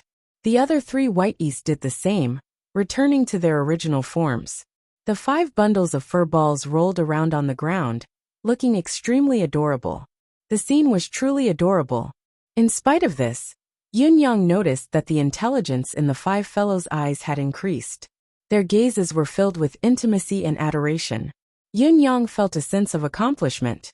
The 5 whitey lightning cats were considered to have been reborn, and had greatly surpassed the lightning cat's innate shackles. Yin Yang would not be surprised if they could break through to the level of a 7th-level mystical beast in the future. Just the fact that Whitey 5 had shrunk again after its advancement, and was still a small white cat that weighed 3 to 4 catties, was enough to tell the story. Although it was still slightly bigger than the Eclipse Panther cub, the difference in size was no longer obvious. As for the 4 Eclipse Panthers, Yin Yang was even more satisfied. Emmy had changed the foundation of these 4 fellows once again, increasing their potential. Yin Yang believed that each of these 4 fellows could advance to 9th-level pinnacle mystical beasts. Moreover, this conclusion was only limited to these 4 little fellows. It stopped at the current foundation. Who knew how many times they could go through similar baptisms of origin Qi, if they stayed by Yin Yang's side? Their ultimate achievement would be truly limitless, unimaginable. There was something else that interested Yin Yang more about the 4 whiteys. After this evolution, the 4 Eclipse Panthers had returned to their natural state. As long as the 4 little fellows did not reveal themselves intentionally and maintain their current size, it would be extremely rare to find someone who could recognize their true identity, if not the only one. This was the unique concealment ability of 9th-level pinnacle mystical beasts. Fang Mafei walked over, his eyes filled with surprise as he looked at the 4 whiteys and asked in a low voice, "Young master, these 4 fellows, are they?" Yin Yang answered. "They have indeed improved a little, but they haven't truly matured yet. They're still far from the stage where they can roam the world and dominate an area." Roam the world and dominate an area. Fang Mafei understood the progress of these fellows at once. He sucked in a deep breath, his eyes filled with awe. Yin Yang's evaluation was a little too humble. With the 4 whiteys' current strength, any one of them alone would be at the level of an 8th-level beginner mystical beast. Furthermore, the Eclipse Panther's innate movement speed had been enhanced by Emmy to an unbelievable level, allowing it to go anywhere in the world. For some reason, Emmy was biased towards the 5 little fellows, sparing no effort to elevate their attributes. Looks like these 5 fellows are the ones who have benefited the most this time. Yin Yang smiled and shook his head. The 5 fur balls rolled on the ground for a while before Big Whitey suddenly straightened its body. its ears twitching as it looked at the sun in the sky, its eyes squinting into a line. It walked a circle on the ground with its elegant cat-like steps and licked the other whiteys. The four little guys sat motionlessly, and only their ears twitched as they stared at Big Whitey. Meow! Big Whitey meowed and suddenly turned into a ray of white light, dashing out of the residence of Yun's wall and vanishing in an instant. The other four little fellows were still sitting motionlessly, their eyes fixed on the direction that Big White had left in, and their tails were all standing straight up at the same time. After a long time they drooped. One of the whiteys came to Yun Yang with the same elegant cat-like steps, and tugged at Yun Yang's robe with a tiny paw. It raised its head to look at Yun Yang. There was an obvious questioning look in its eyes. Yun Yang felt like his heart was about to melt as he laughed and said, "Go look for it if you miss it. As long as you complete your daily training, you can go play with it any time in your free time." Once they heard him, the four fellows leaped in joy, scurrying around in the air and meowing. Bai Ishua's eyes widened. "They can actually understand what you're saying?" Looking at the four seemingly ordinary lightning cats, Bai Ishua was perplexed. If he had not seen it with his own eyes, he would not have believed it to be true. So what if they can understand? Yin Yang snorted and said, "I still have to send them to school after some time. Even if I let them learn the ways of being an official, it's still better than these fellows who know nothing but chatter, infighting, framing and fighting for fame and fortune. Let them learn more. At least when the enemy comes in, these fellows can fight until the last moment." Bai Ishua rolled his eyes and walked away. He felt that talking to such a crazy guy was really lowering his own style. "We need to do something tonight." Yin Yang looked at Lao Mei and Fang Mafei. When the two of them heard this, their faces revealed an expression of eagerness to try. They had not gone out on a mission for such a long time, and had been cultivating nonstop. Their bodies were almost rusty. "Fang Mafei, I need you to do something beforehand for this." Yin Yang leaned close to Fang Mafei's ear and whispered. Fang Mafei was stunned for a moment before he almost laughed out loud. He said, "Don't worry, young master. Leave this to me. There won't be any problems. Wuyin, stay at the residence of Yin. Just do what you have to do. No need to care about anything else. Everything will go according to the plan we've agreed on." Yin Yang looked at Shui Wuyin. "Still be careful. Don't ask for merit, just don't make mistakes," Shui Wuyin added. Looking at Shui Wuyin, Yin Yang suddenly thought of something and said in a low voice, "Wuyin, let me ask you something." "What is it?" Shui Wuyin asked. "If I were to capture someone Yin Yang said slowly. Before he could finish, Shui Wuyin understood what he meant and said, "It's not a problem to torture them for 2 to 3 months, or even longer. However, if you want to interrogate them, they have to be in the form of a deific consciousness." Yin Yang rolled his eyes and said angrily, "Those who are in the form of a deific consciousness are almost at Ling Xiaozui's level. Can I capture them? What you said is as good as not saying anything." Shui Wuyin said sheepishly, "This can't be helped. My cultivation base isn't there yet. If I were to reach the stage where my soul can leave my body and roam the moon." Yin Yang pointed at him and said, "Stop, you'd better go and settle those things. Those are serious matters. If you had the stage where your soul could leave your body and your soul could roam the moon, wouldn't you be at Ling Xiaozui's level? You could just kill them head on. Why would you need to interrogate them and practice nonsense?" Shui Wuyin left in embarrassment. Tonight there were 2 targets. Chapter 237. However, these 2 targets could only be attacked at night. There was not much to do during the day, so Yin Yang left leisurely. Today seemed to be the day to ease His Majesty's nerves again. With his current cultivation that had advanced by leaps and bounds, he should be able to make the Emperor feel more comfortable. As for the poison, he should be able to suppress it a little more. Shen Yusher's sudden disappearance, and the strange secret chamber that appeared in his house had, of course, attracted the intense attention of Yutong's higher-ups. However, His Majesty and Qiu Jianhan were well aware that the 9 Heavens Dictum's news had arrived. Shen Yusher, the 4 Seasons Tower's 7 Moons Vice Hall Master, involved in the murder of the 9 Supremes, the evidence is conclusive. His Majesty sighed deeply. Old Chiu, what kind of organization do you think the Four Seasons Tower is? How? His Majesty was speechless, his fingers trembling as he counted them one by one. Starting from Wu Wenyuan until now. How many has this been? My ministers in the imperial court find such a thing every few days.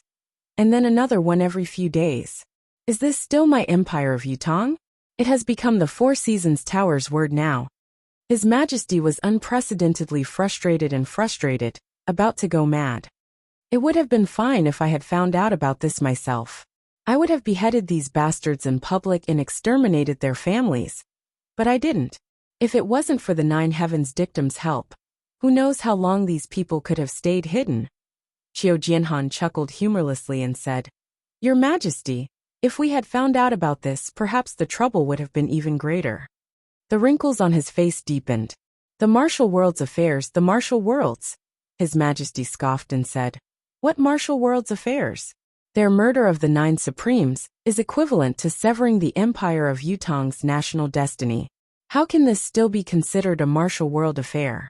Wu Wenyuan, Shen Yushi, and the rest are all important officials of the empire. Can they be considered martial world visitors? Qiu Jianhan sighed and said, Your Majesty, the difference between the imperial court and the common people is no longer clear now. The forces of the martial world have already grown. He sighed and didn't know how to comfort her. All under the heavens belonged to the king, and all who lived on the land belonged to the king. This was the foundation of a country, and it was also the most basic life creed of a king. And the principle of using martial arts to break the law was something that all those in power feared. However, after so many years, the various forces, sects, and gangs in the martial world not only refused to submit to the rule of the king, but also grew stronger and stronger. It was no longer just a matter of being too big to deal with, it was an unshakable character. To the imperial power, this could be said to be a huge hindrance and a great threat. At the same time, it was a humiliation that was difficult to erase. And now the various countries were at war with each other, restraining each other. They didn't have the time to deal with this Jianghu matter. There was something else that old Marshal Qiu did not say. If this went on for a long time, there would be some behemoth that could control the succession of imperial power, the change of dynasties, the rise and fall of the world. When that time came, the imperial power would be the true tragedy. It would be a situation that was sadder than the decline of the empire. To change this situation, the emperors of the various countries could only work together to set up the martial sciences and recruit the world's talents for their own use. Then, they would have to spend a long period of time, perhaps even several generations of effort, to wear down the forces of the martial world bit by bit, and bring them back under the imperial court's supervision. Only then could the situation be reversed, and the forces of the martial world be digested completely. However, it was impossible for Yutong to carry out such a plan now. Once such a measure was implemented, it would definitely be strongly resisted by the civil officials. Even if the civil officials did not resist, it would be an unsolvable problem to keep the martial people in check when there were more of them. After all of this required a complete restructuring and reform to be possible. Looking at it now, it could be said to be completely hopeless and impossible. Old Qiu, how many people from the Four Seasons Tower do you think are left in the imperial court? His Majesty obviously knew that he was just grumbling. There was nothing he could do to change the current situation, so he changed the topic immediately. Qiu Jianhan sighed helplessly and said, Let's not talk about the Four Seasons Tower's ultimate goal of murdering the Nine Supremes. Let's talk about how the Four Seasons Tower could set up such a trap with accurate intelligence in all aspects. Not only did they need the help of the political higher-ups, they also needed the help of the military higher-ups. In addition, if there wasn't the middle-ranking military who passed the information, and the participation of the royals in the process, it would be difficult to achieve such a seamless operation. Other than that, they probably needed the help of a considerable number of people from the lower ranks. Old Marshal Qiu sighed. To complete such a huge plan, it's obviously not enough to just dig out a few people now. That's why. Before Marshal Qiu could finish, His Majesty had already sat down like a deflated ball. Qiu Jianhan's words were logical, straight to the point, and he had even given the conclusion that His Majesty did not want to hear. It was definitely not just these few people. There must be many more people. However, so what if he knew this? Even if he knew that there were many spies, he did not know who they were, let alone eradicate them. Your Majesty only needs to wait now. Now that the Nine Heavens dictum is on the move, I believe that many of the targets have already been exposed. When someone from the Nine Supremes shows up, it'll be more than halfway through this matter. Everything will be clear by then. Qiu Jianhan comforted him. I, the Emperor, am actually so useless that I can only wait passively, unable to help at all. His Majesty murmured. Old Marshal Qiu could only sigh in response to His Majesty's self-deprecation. Help? How do you plan to help? We don't even know if the people we're sending are from the Four Seasons Tower. How can we even talk about helping? For a moment, both of them were speechless. It was not that they did not want to speak, but they really did not know what to say. They could not even find the right words to comfort the Emperor. Therefore, when Yin Yang arrived, he was greeted with such an unusually depressing scene. However, he did not say anything. There were some things that he could not ask as Marquis Yun's heir on the surface. Supreme Cloud could ask, and even make decisions. However, Yin Yang did not have the right to intervene. 20,000 miles away from Tiantang City, on top of a steep mountain, Ji Lingxi and Yu Rulan were walking down with their guards. However, at this moment, only 18 of the nearly 100 guards who had returned from the Heavenly South region were left. Almost all of them were injured as well. As for their maids, not a single one of them could be seen. Yu Rulan was pale, her white robe stained with blood while Ji Lingxi was panting, her face unnaturally flushed. Suddenly, the sound of flowing water came from the front. Everyone's eyes lit up. There's a mountain spring. Ji Lingxi cried out in surprise, licking her chapped lips. Everyone walked forward in a spurt of energy and found a small stream in the mountain. The water was extremely clean and clear. The group cheered, forgetting to keep their guard up as they pounced forward and drank the water in big gulps. I can't walk anymore. Ji Lingxi sat down on a small tree, gasping for air. After drinking the water, she felt energized, but at the same time, she felt extremely exhausted. Yu Rulan's body swayed before she slowly sat down on a rock beside her. She was obviously exhausted as well. Of the 18 guards, except for the 2 leaders who forcefully supported their bodies and called out to the others to gather their water sacks and fill them with spring water one by one, the rest of the guards all sat on the ground and panted heavily. A few of them rested for a while before going downstream to wash their necessities. It was unrealistic to wash them completely at this point, so they could only wash the important items first. At this time, everyone's bellies were full of water. When they walked, they felt their stomachs shake. Sister Lan. Ji Lingxi's mask was long gone, revealing the dark face she had when she was in Tiantang City. Only her eyes were still as bright as snow. I keep feeling that something isn't right along the way. It's really not right. Ji Lingxi panted and said.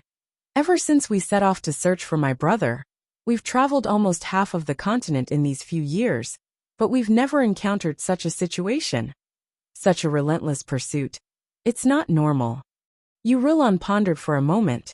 Just as she was about to speak, she coughed. A trickle of blood trickling down the corner of her lips, but she wiped it away quickly as if nothing had happened. She said, It's not just not right. There are too many strange things along the way. Yu Rulan said, Ever since we were separated from our sisters, we've been being pursued, ambushed, all sorts of traps and ambushes. We've sent a message to our families for help, but they haven't come even after such a long time. However, these people who've been pursuing us obviously don't want to kill us directly. They have another goal in mind. I wonder what their real purpose is. Yu Rulan said, There's always a way for us to escape each time we're in a hopeless situation, but the losses we suffer each time are unavoidable.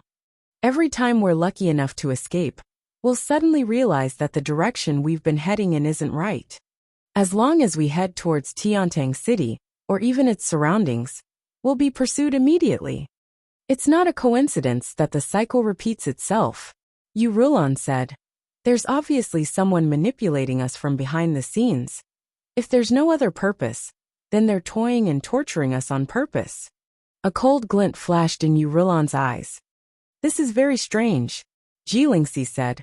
What Sister Lan means is that someone doesn't want us to return to Tiantang City. Yu Rulon pondered and said, not necessarily. Perhaps there's some other reason behind this that we don't know about yet. There was a deep worry in her eyes. Suddenly, she asked thoughtfully, Lingxi, how old is your younger brother this year? Chapter 238. Disgust colored Jilingxi's face as she said, he's 17 this year, 2 years younger than me. Yu Rulon hesitated and said, my brother is 23 this year. Jilingxi frowned and said, Sister Lan, I only have respect for your brother. Yu Rulon smiled and said, of course I know that. She seemed to want to say something, but the words did not leave her lips. She only sighed softly. Hopefully I've guessed wrongly. Lingxi, if it weren't for your sudden breakthrough yesterday afternoon, I'm afraid both of us might not even know where we would be now. Yu Rulon let out a long sigh. Jilingxi was confused as well as she said, you're not the only one. Even I find it strange. I've just broken through to the 7th peak not too long ago, and now I'm suddenly breaking through to the 8th peak. Other than being a little excited at first, the rest of it was all guesswork and a little scared. What's there to be afraid of? Breaking through is always a good thing, especially for us right now. Yu Rulon smiled and said, you've gained the most from this trip. Before we came out, your cultivation base was only at the 4th peak. But it hasn't even been a year, and you've already broken through to the 8th peak. Breaking through 4 levels in a year. And you didn't even rely on rare treasures of heaven and earth or spiritual pills. This is the first time I've heard of such progress. Jilingxi was full of doubts as well. She mumbled, I don't know what happened earlier. I only saw that you were about to be captured, and I didn't know where the strength came from. But I charged over without a care. Only then did I realize that I've broken through. I didn't even feel the breakthrough then. Until now. I still feel like I'm dreaming. I can't believe that I've really reached the 8th peak. Sister Yu, do you think there's any hindrance with my current cultivation base? Will I fall back to the 7th peak after a few days? Yu Rulon only hummed in response, and did not answer. While it was strange, both girls were not experts in this field. Despite their family background, they had never heard of such a thing. He really couldn't tell what the pros and cons were. He could only hide this doubt in his heart and ask when he met someone who understood. Just as Yu Rulon had said, Jilingxi's sudden breakthrough to the 8th peak was a good thing for the current situation. However, if the martial experts such as Ling Xiaozui and Duga Chou were to find out about this improvement, their eyes would pop out of their sockets. After a short rest, everyone's mental strength had recovered somewhat. Jilingxi washed her face with the mountain stream water and took a deep breath. Sister Lan, let's go. Yu Rulon smiled faintly, a hint of sadness on her face as she said, I'm afraid we can't leave anymore. Her eyes looked at the sky through the dense treetops. Jilingxi followed Yu Rulon's gaze and looked up. In the sky, a giant crimson bird was circling back and forth, letting out a shrill cry. He actually caught up again. Jilingxi gritted her teeth in hatred. Those pursuers were really like ghosts that refused to leave. Yu Rulon looked worried. If she had guessed correctly, this short rest was probably a gap that the other party had purposely left for them. Lingxi, Yu Rulon said urgently in a low voice. Remember what Sister Yu said. If we're separated, don't look for me. Don't go home and don't go to my house. Yu Rulon said resolutely. Go straight to Tiantang City and look for Yin Yang. In the future, don't do anything else, don't care about him. Jilingxi kept quiet for a bit, a cold murderous intent gleaming in her eyes as she said, Sister Lan, so you've guessed it too. Yu Rulon sighed deeply. Yes. Something must have happened to our family. Or perhaps, someone from our family wants to deal with us. We've been away all these years, ignoring our family's orders. I'm afraid we've incurred the family's displeasure. I'm afraid they won't let us go this time. Yu Rulon said, My heart is dead now, but you're different. Lingxi gritted her teeth and said, Sister Lan, I have an idea. What idea? Yu Rulan asked. Split up. Lingxi said. But it's not the separation you're thinking of. We'll go our separate ways from the guards. Both of us will go together, hiding our tracks and escaping quietly. Yu Rulan shuddered. We'll still be too big of a target if we go together. We'll live together and die together. Lingxi gritted her teeth and quickly gathered the guards to make some simple arrangements. Then, she took out her and Yu Rulan's sachets and cut it open, allowing the guards to carry the spices with them. Everyone take care. If we don't go with you, perhaps your chances of escaping will be higher. If you run into danger, there's no need to fight with your lives on the line. The priority is to stay alive. Let's split up and meet up in Tiantang City. Lingxi ordered, Go. Lingxi's decisiveness in this critical moment stunned Yu Rulan. Before she could react, she was pulled into the bushes by Lingxi. Along the way, the grass roots and leaves were plucked by Lingxi and rolled into a ball in her hand. She then rubbed it fiercely. Then, she smeared the juices on both their bodies and faces. These juices are enough to get rid of the smell on us. Then we'll go back. It's a surprise. Lingxi gritted her teeth. No matter what, we can't let them succeed. The crimson bird that had appeared out of nowhere was still circling in the sky, making all sorts of postures to give directions. However, its postures were no longer as orderly as before. They were rather messy. To be more precise, it was giving directions everywhere. The targets on the ground were completely scattered. It was obvious that the beast was dumbfounded. The people who were rushing over were all dumbfounded when they saw the bird's postures in the sky. What was going on? There should only be one direction of escape. Even if they split into two groups, there should only be two directions. However, according to the crimson bird's signal, there seemed to be 7 or 8 directions. Could it be that their people were everywhere? How many of them were left now? However, there were also people who were familiar with the crimson bird's habits. They reacted after a moment of confusion. They should have split up and run in different directions. Wouldn't that be what the crimson bird indicated? Send the signal immediately. Narrow the encirclement and surround them. Don't let anyone go. The enemy's hundreds of people immediately rushed into the mountain and launched the most rigorous search. One of the young men in white looked grim. If they were completely scattered like this, the spies he had planted would be completely useless. Lingxi pulled Yu Rulan along as they walked back as carefully as they could. The direction they had intended to head in was already a mess now. Noises could be heard from time to time. Each time there was a commotion, it meant that one of the 18 people on their side had been discovered, captured, or killed. Both the girls' expressions were grim. It was heavy. Occasionally, they would glance at each other and see the seriousness and doubt in each other's eyes. What they could be sure of now was that something had gone wrong with their families. But what exactly had gone wrong? They were still baffled. On the same night, when Han Wufei left the residence of Crown Prince, he seemed rather preoccupied. The tower's higher-ups had been coming one after another during this period of time. The situation made Han Wufei feel that something big was about to happen. What could it be? Why would so many higher-ups of the tower gather in Yutong's capital? It was inexplicable.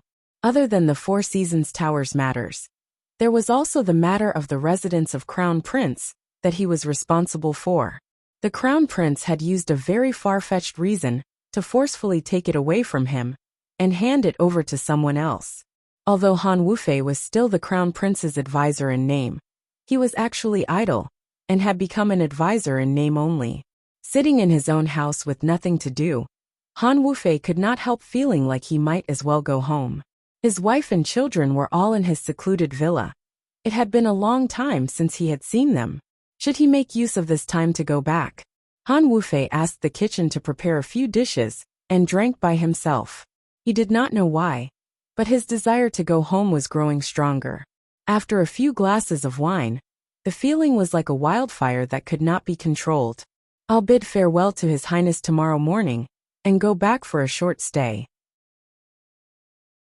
The capital's situation is strange anyway. It's good for me to leave temporarily, Han Wufei decided inwardly. Just as he was making up his mind, A sudden gust of wind blew, and a loud explosion came from the door. That was because the entire door had been smashed into smithereens in all directions. A few guards of the residence were the first to bear the brunt of the impact, their faces bloody and mangled from the flying splinters. The unforeseen event this time came abruptly, and without the slightest sign.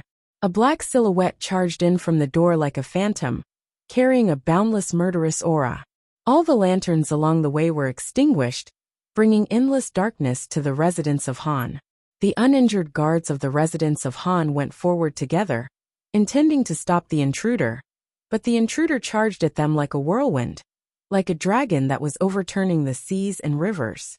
As the cold gleam flashed, blood spurted into the air. Han Wufei, who was in the room, could hear the sound of the incoming weapon slicing through the air.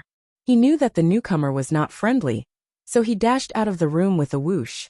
Unexpectedly, the masked man in black dashed to him like a hot knife through butter, accompanied by a rain of blood. The masked man's palm was like a knife as he slammed it down. There was not the slightest bit of sloppiness. Behind him were the residents of Han's guards who had been flung out in all directions, but they had yet to land on the ground. Everything happened abruptly, and it was also extremely fast. The palm fell with the force of a collapsing mountain. Chapter 239.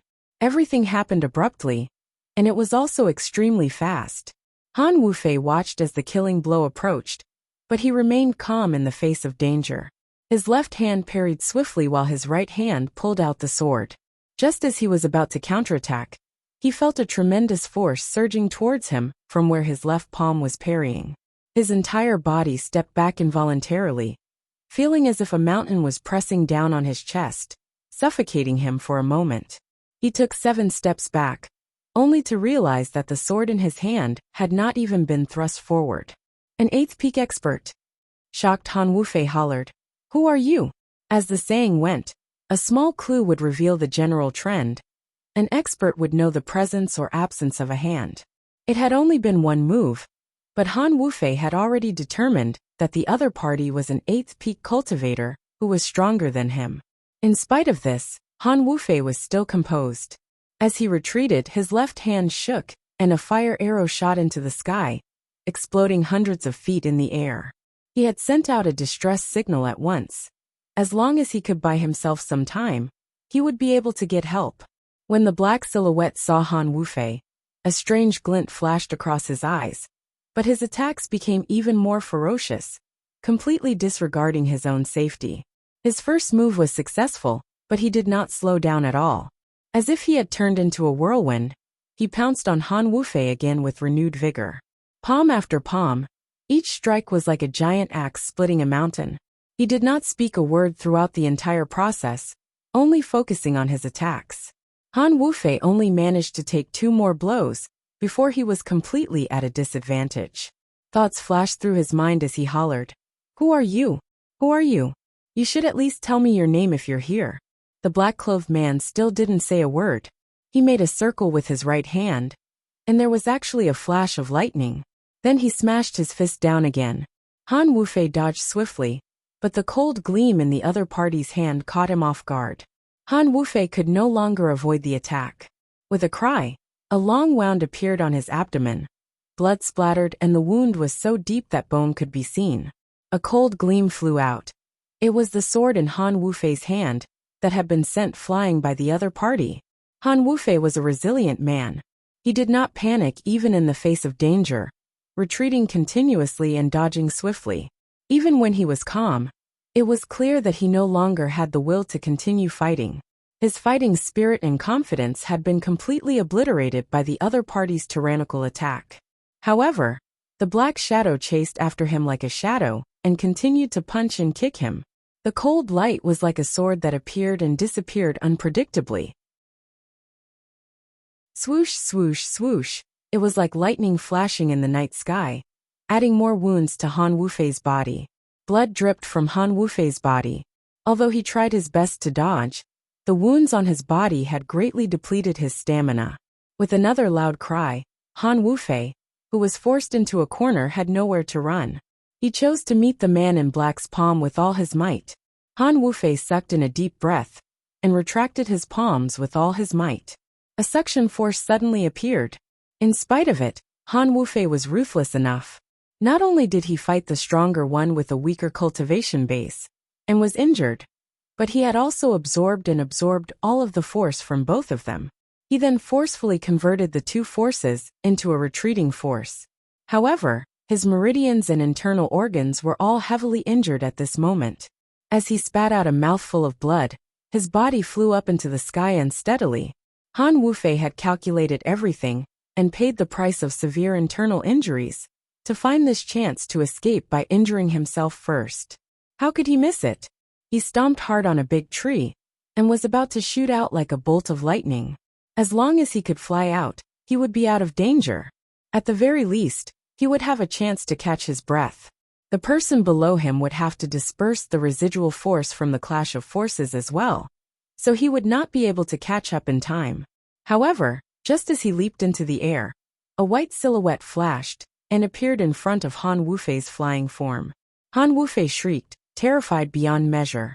A gaping maw appeared before him. Han Wufei's body flew out, sending his head right into the gaping maw. The white shadow that appeared was a gigantic leopard. It was snow white all over, appearing like a phantom. The leopard's mouth opened abruptly and let out a howl. Han Wufei screamed in despair. His vision darkened as his head was already in the strange leopard's mouth. Then, he felt like he was floating and knew nothing else. The Eclipse Panther's howl had bitten Han Wufei's head off. The headless corpse was still in the air, flying forward in accordance to Han Wufei's last will. At this moment, the situation was extremely strange and terrifying. After a long while, Han Wufei's corpse had stopped moving, but no one knew where it had landed.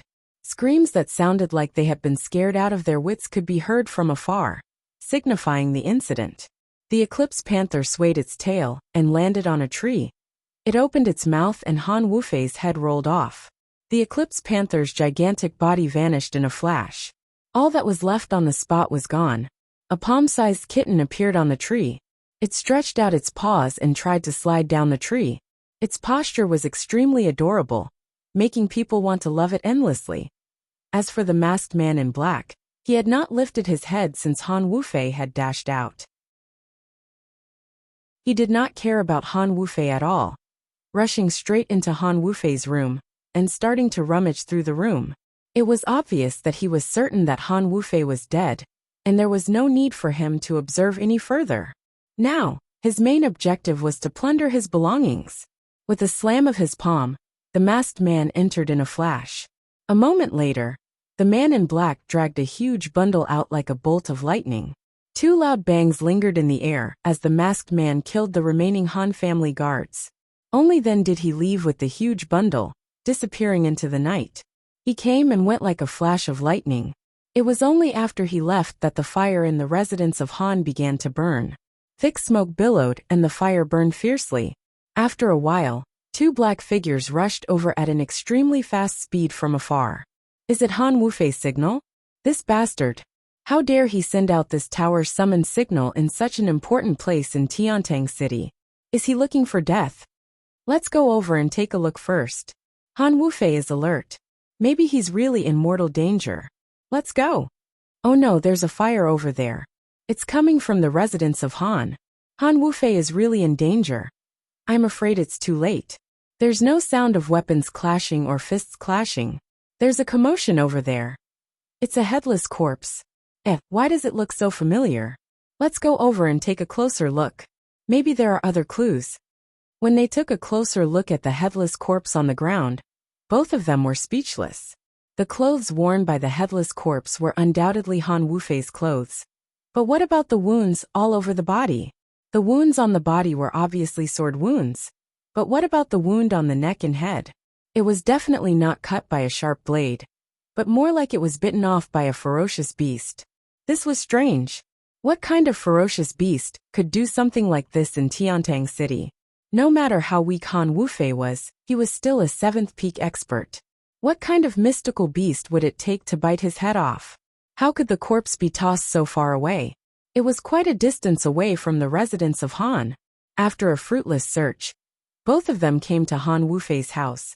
and were surprised to find Han Wufei's head lying on the ground.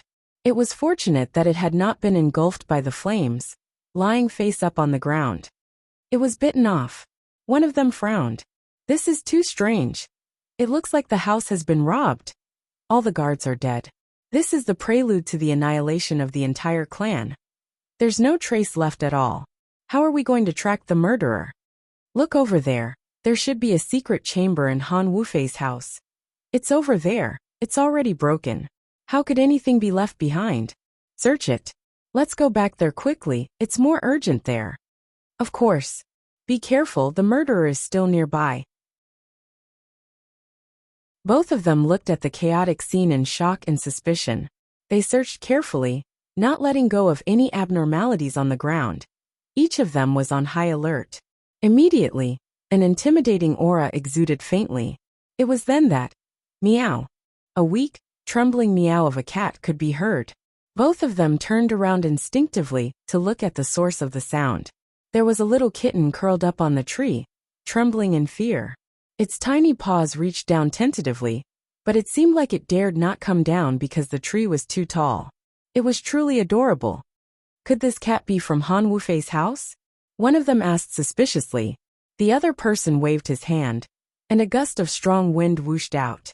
The kitten on the tree seemed to be startled by the sudden turn of events. It screamed and jumped down without a care in the world. Both of them dodged instinctively. The little white cat landed between them seemingly unintentionally. It lifted its head and looked at the two of them, its eyes filled with innocence and innocence. This cat is quite cute. Too bad it's a normal house cat. Only a plaything and useless, one of them said, waving his hand to chase the cat away. His hands were exceptionally gentle, obviously charmed by the cat's cuteness. The kitten, on the other hand, seemed to be extremely frightened. In an instant, all the white fur on its body stood up. It suddenly let out a loud meow and raised its two little claws with a swoosh, scratching both of their legs. F***ck. Damn it! Both of them were shocked. The sudden claw tore their robes apart. Even the flesh underneath was scratched open with a few bloody gashes. They were flustered and exasperated, the tiniest bit of compassion thrown out the window. They wanted nothing more than to capture the kitten and make it into a bowl of cute tiger soup. Unexpectedly, the kitten let out a low meow and had already burrowed into the shadows like lightning, disappearing without a trace in the blink of an eye. This speed was unimaginably fast and unimaginable. The wounds on their legs were bleeding profusely. How could a mere kitten cause such damage?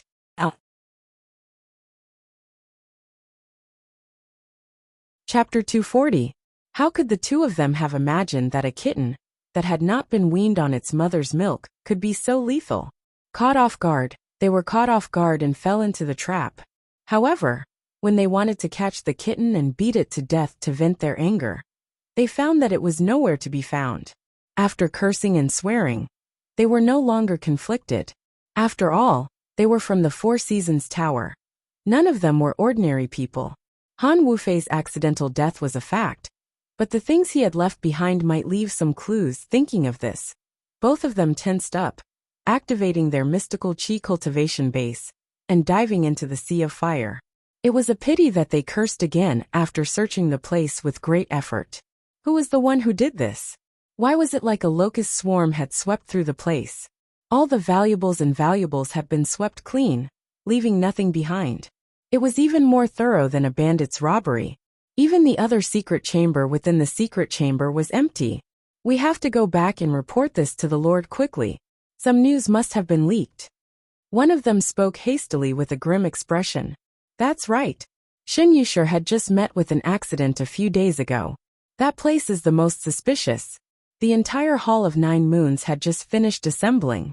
Just as they were about to be handed over to him, something happened at this juncture. Han Wufei has been inexplicably implicated as well.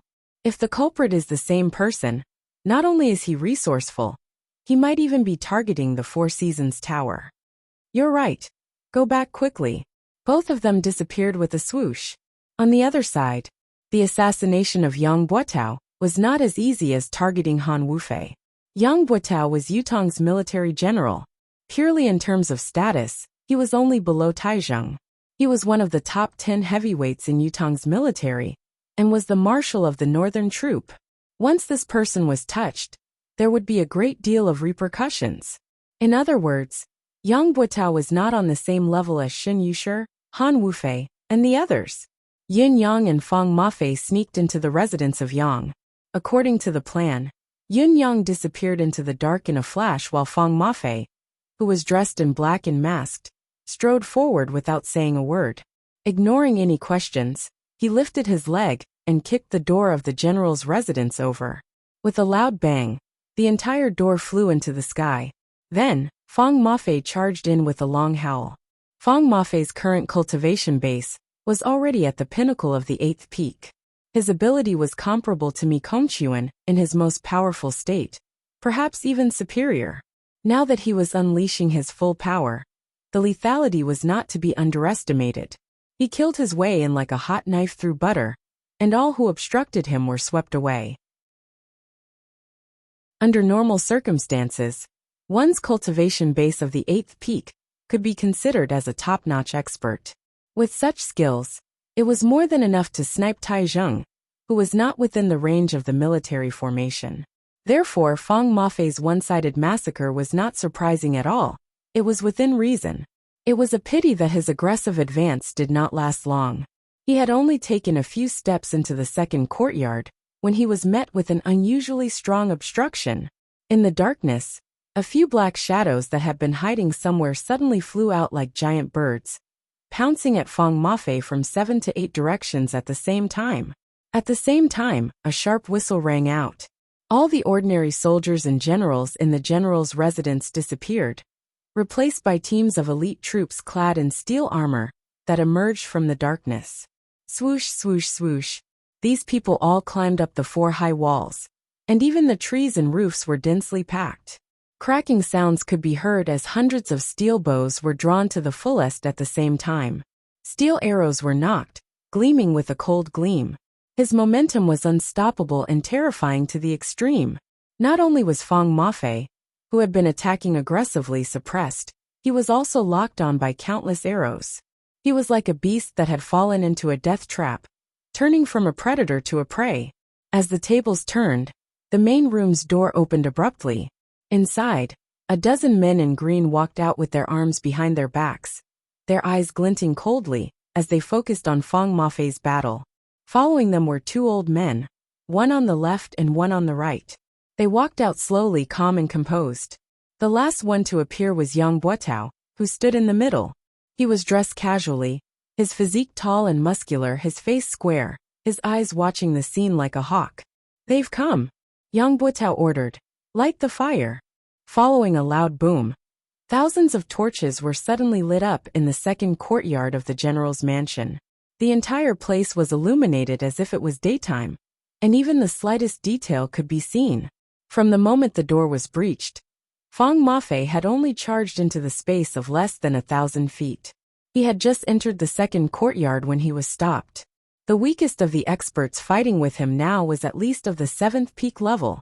This was a ridiculous and extravagant lineup. Forget Tai Zheng's guards. Even the 8 top-notch guards of Han Sanhe the other day were no better than this, perhaps even slightly weaker. How could Yang Buotao have such a strong lineup of guards? Fang Mafei dashed left and right, attacking ferociously, but he could not even break through the encirclement. What more to kill Yang Buotao? Even when he was in danger, Fang Mafei did not show the slightest hint of fear. He let out a thunderous roar, the sword in his hand swinging and closing, glinting coldly as he attacked with all his might. Swoosh! An arrow suddenly shot out from the roof, like a comet chasing after the moon, arriving in a flash. Be it the timing, direction, or angle of this arrow, every point was just right.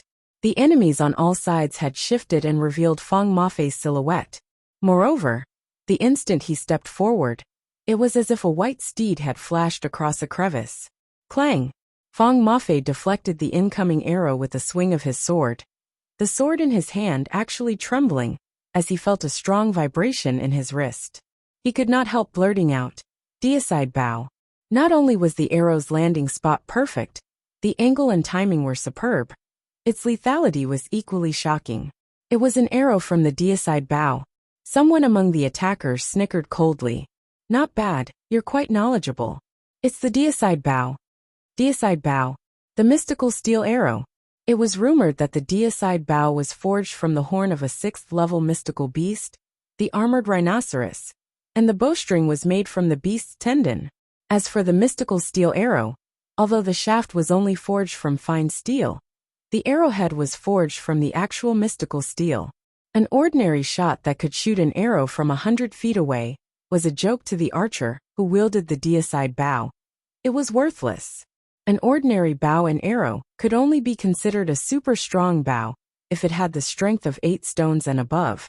It could be said that it was invincible on the battlefield. However, the deicide bow required at least a strength of 30 stones and above to fully draw the bow. With such strength, even a cultivator who had reached the 3rd or 4th level of mystical chi would find it difficult to draw the bow perfectly, not to mention the need to aim for a long period of time, maintain the stability of the bow, and fire continuously. It was even more difficult. However, once the archer of the deicide bow was successful, an arrow released would have the power to split rocks. If 10,000 arrows were to be released at once, even a grandmaster perfected expert would die under the arrows. If that was not the case, how would it be known as the deicide bow? The original intention of the deicide bow's creator was that even if the gods descended from heaven, they would be slain by such a bow and arrow. However, the materials for the deicide bow were extremely rare. An armored rhinoceros only had 2 horns, and 1 horn was just enough to make a deicide bow. Even if there was an extra horn, it would be difficult to make use of it, not to mention the restriction of the bowstring made from mystical beast tendons.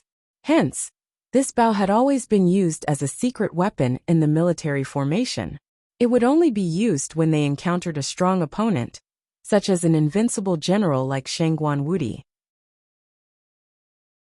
No one would have guessed that General Yang Buitao's house actually had more than 400 of them. Moreover, there were more than 400 archers who could control the deicide bow freely. Anyone who could use the deicide bow, at least to an archer, was definitely an expert among experts. The hearts of these archers had to be as calm as ice and snow. These people had always been the killing gods of the battle formation. They could move freely and decide when to release the arrow. Each of them had a unique mind and were unpredictable. However, once they released the arrow, an enemy general would definitely fall.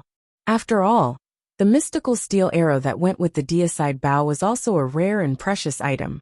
Any mistake would be a great waste. Fang Mafei's expression was indifferent, but he was actually groaning in his heart. To Fang Mafei, he had thought that he could go on a killing spree with his cultivation-based breakthrough and show off his prowess. In the end, he had fallen into an unprecedented trap the moment he came out. The situation was actually unprecedentedly dangerous. Putting aside the fact that the enemies that surrounded him from all directions had already trapped him, and the chances of him breaking out were minuscule, those at the door who had yet to make a move must be even more terrifying. These people were enough to kill him over and over again. That was not all. There were still 400 to 500 deicide bows aimed at him. They're thinking too highly of me. They're practically treating me like Ling Xiaozui. Fang Mafei's emphasis on the deicide bow was higher than that of the people who were attacking him.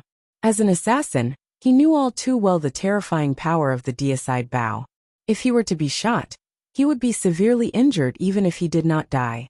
His ability would be diminished. To him now, the deicide bow was like a demonic hand that could take his life at any time. It was difficult to avoid, helpless. Swoosh! It was another arrow. As Fang Mafei dodged it with all his might, he revealed a slight opening and was struck on his back. If it were not for his killer instinct that allowed him to deflect the force the moment he was struck, he would have been severely injured. Even so, he almost cried out in pain. The mystical steel arrow that had been evaded plunged into the ground with a swoosh. It went straight into the ground. Not even the tip of the arrowhead could be seen. It was completely embedded in the ground. Chapter 241. The moment Fang Mafei thought of this, he calmed himself down, and his fighting spirit increased. Now that the situation was clear, and there was a huge disparity between the strong and the weak, he believed that his young master would be able to make the right choice. As long as his young master did not force himself to attack, he would not be exposed. Even if he were to die here, it would be worth it. Of course, if he could drag a few of them down with him at the last moment, it would be even more profitable. Fang Mafei's long sword trembled, and he suddenly let out a long howl. His voice was unprecedentedly fierce, piercing through the clouds and splitting the sky. The sword light that erupted was endless, rolling like a dragon as it dashed left and right.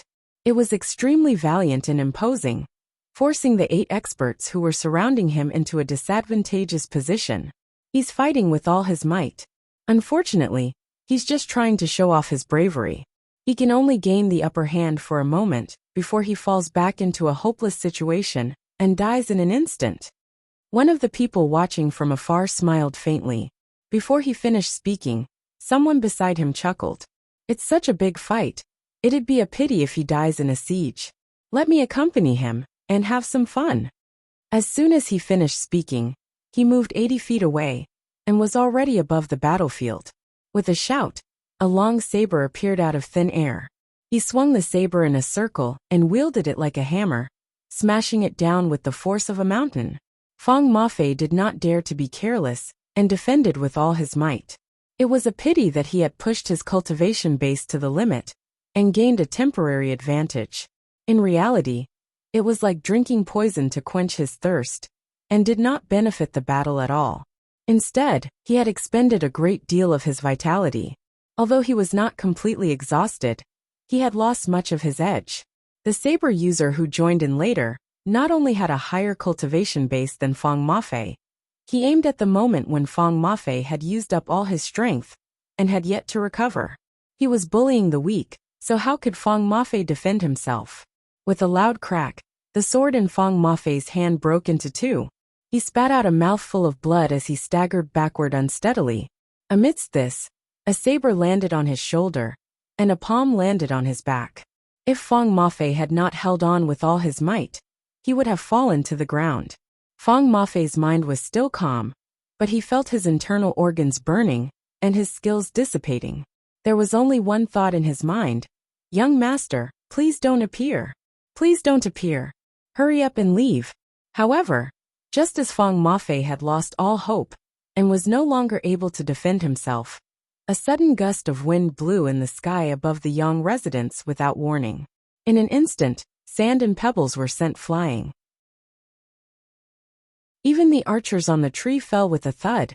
In the blink of an eye, the hurricane that had swept through the entire area turned into a tornado, rushing towards Yang Buotao like a raging dragon.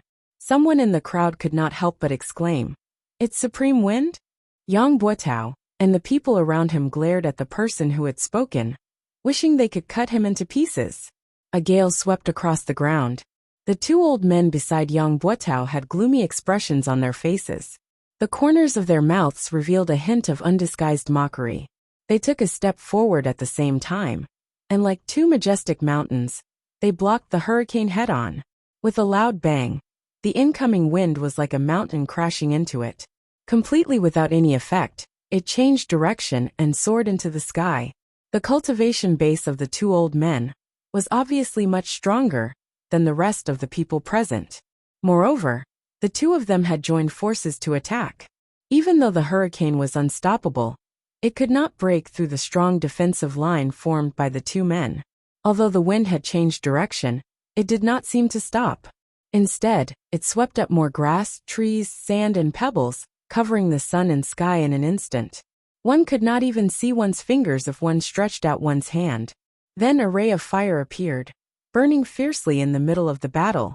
Yang Buotao's subordinates were indeed elites. There was no hesitation in the face of such a drastic change. With a loud bang, a large pit was smashed into the ground. Everyone had acted in unison to extinguish the abrupt fire. The hurricane rose up like a raging dragon. One could vaguely see a human figure in the middle of the hurricane. A leisurely voice spoke. Yang Buotao, as an important general of the empire, you do not wish to serve the country, but collude with the enemy to frame my 9 Supreme's brothers. Your crime is unpardonable. Today, I will only mete out a light punishment. If you dare to commit the offense again, you will be beheaded without mercy." The voice rose slowly, coming from afar. Everyone present could hear it clearly. The sound of the wind finally subsided. There was a large pit in the residence of Yang's field. The masked man in black, who was severely injured just now, was nowhere to be seen. The two elders beside Yang Buotao had disappeared without a trace as well.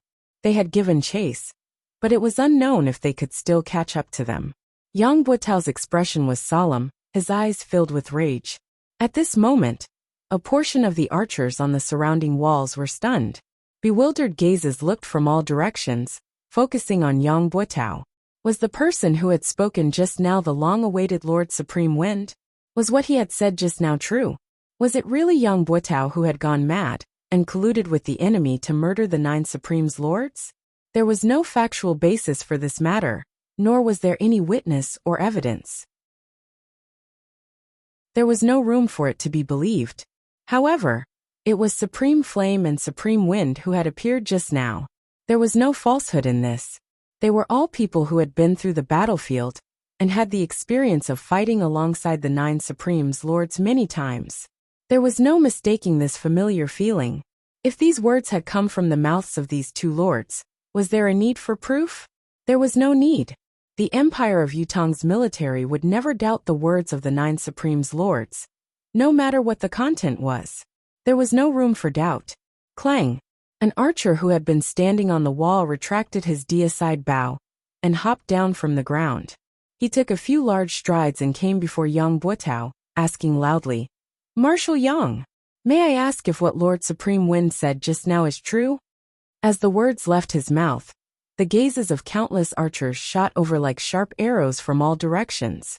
Other than the 100 archers from Yang Buotao's troop, the rest of the archers were all staring at Yang Buotao with burning gazes.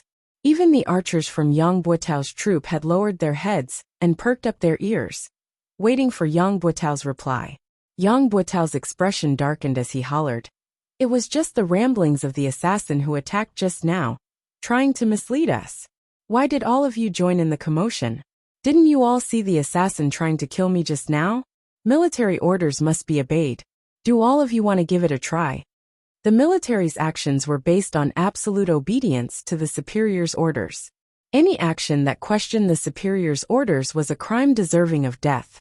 Under normal circumstances, when Yang Buotao had spoken, everyone dared not say anything, even if they still had doubts in their hearts.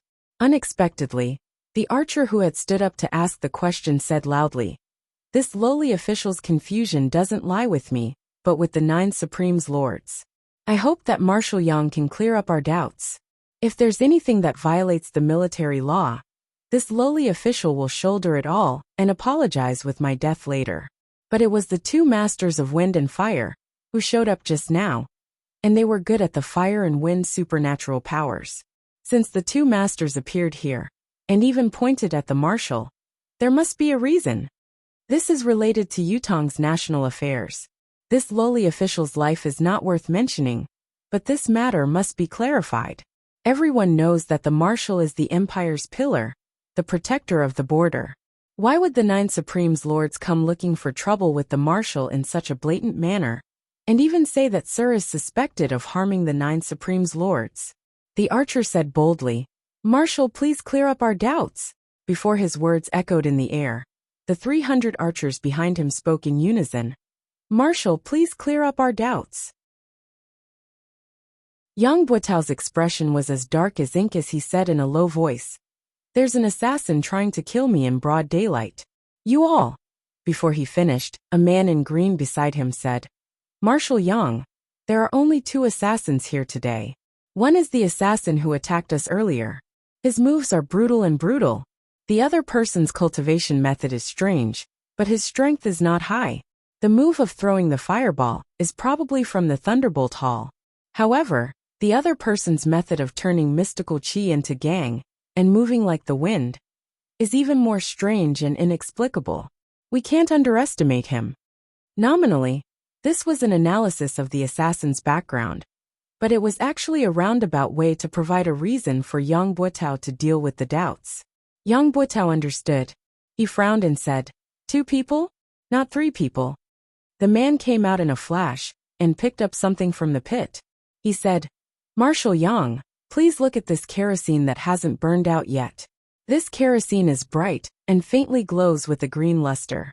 It's clearly the unique kerosene of the Thunderbolt Hall's Clear Sky Thunder Fire. However, I don't know when Marshal offended the Thunderbolt Hall and caused this assassination. Yang Buotao frowned and sighed deeply.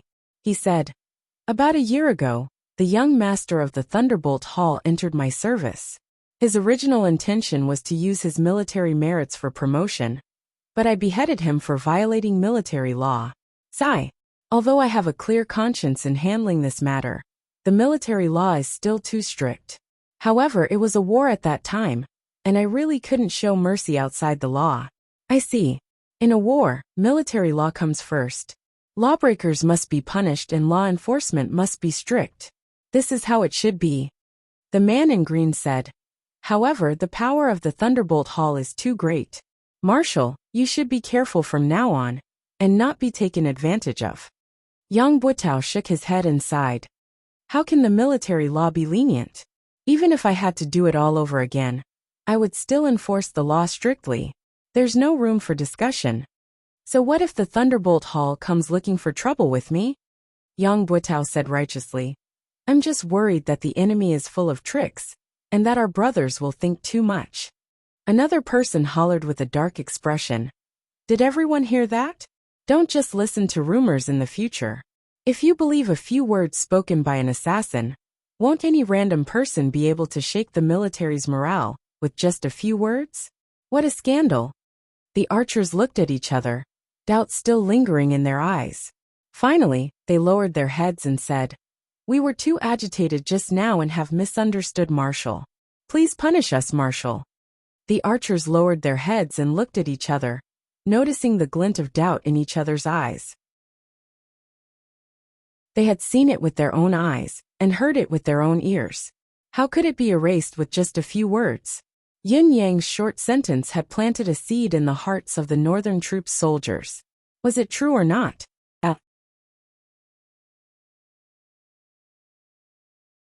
Chapter 242.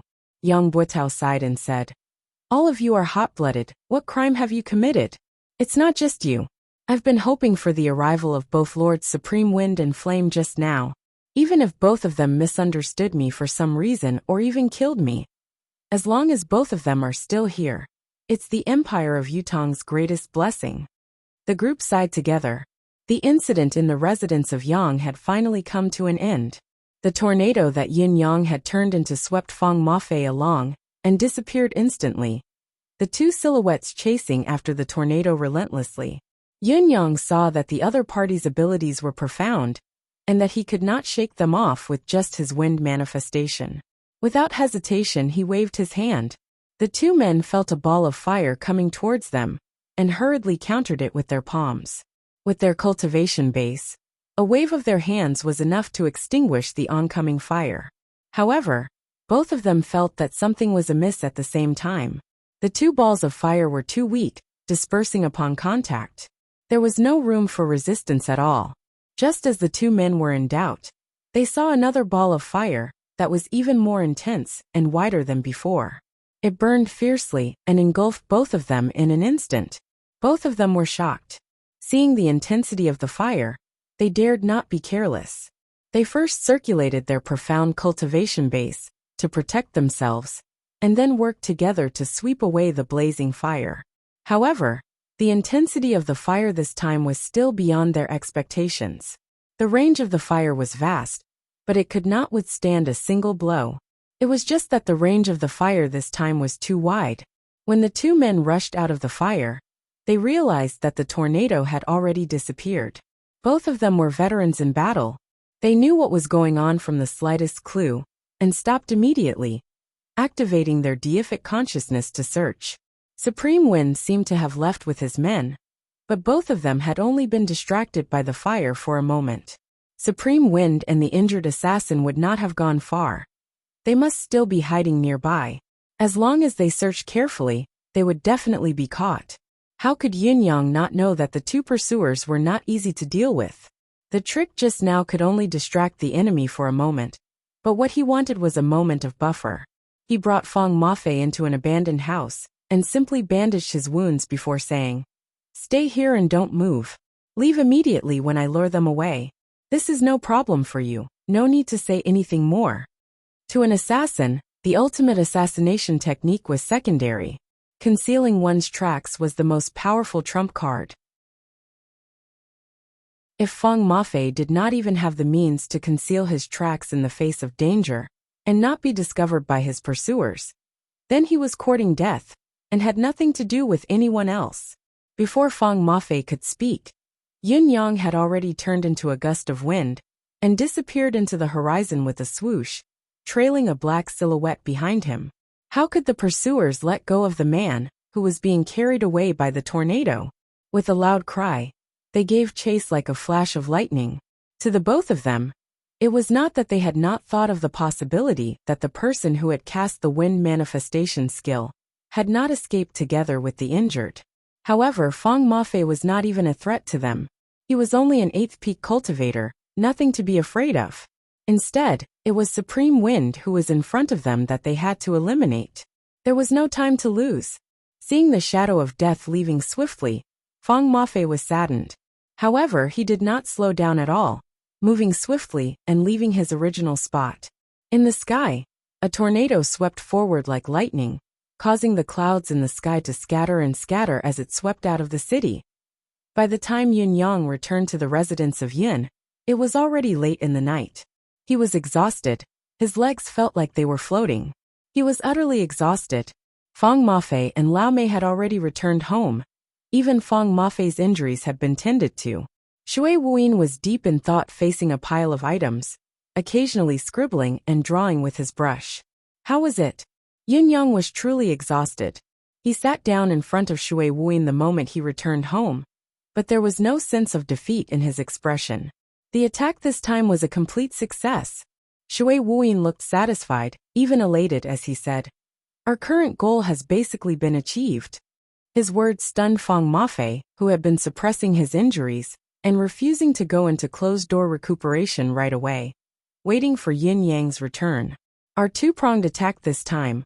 Lao Mei had killed Han Wufei effortlessly and had indeed completed the mission.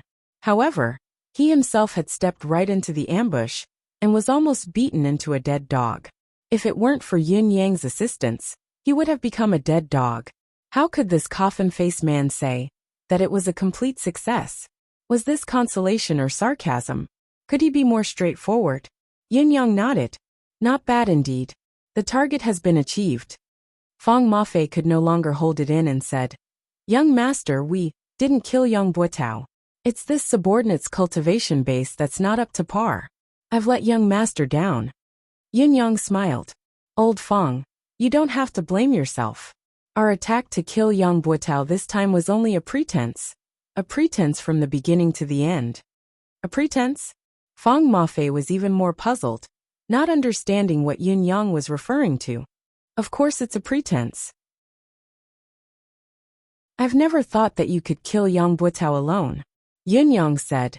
Yang Buotao's background as a member of the Four Seasons Tower aside, his status in Yutong is equally respected.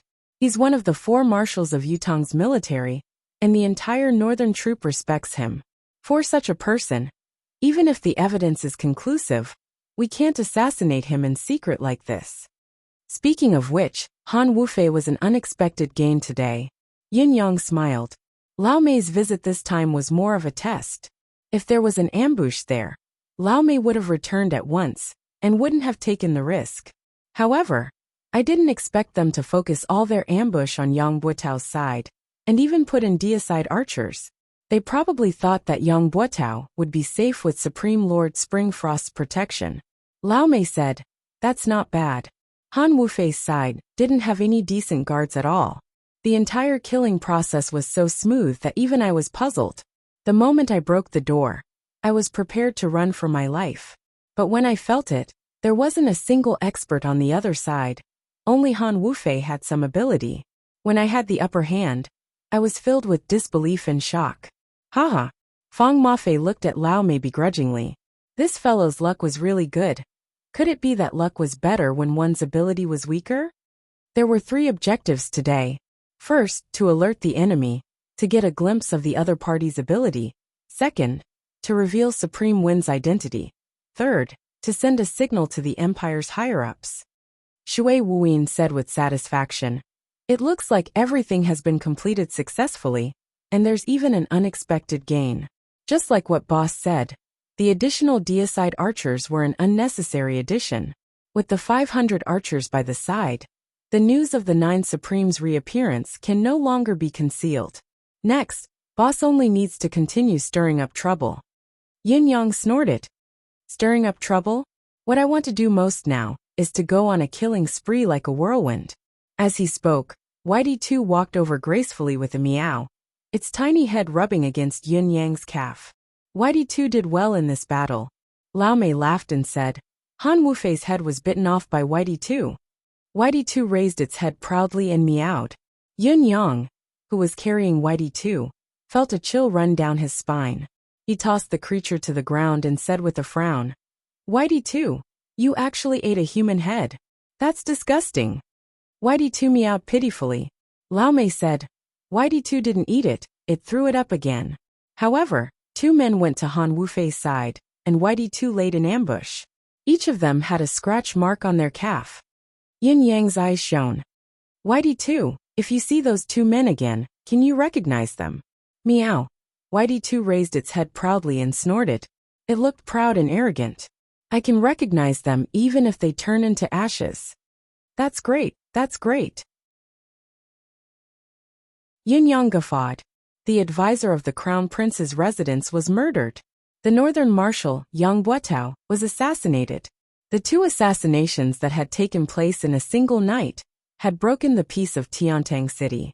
When they heard that the Northern Marshal had been assassinated, the assassin had turned into a tornado and a raging inferno.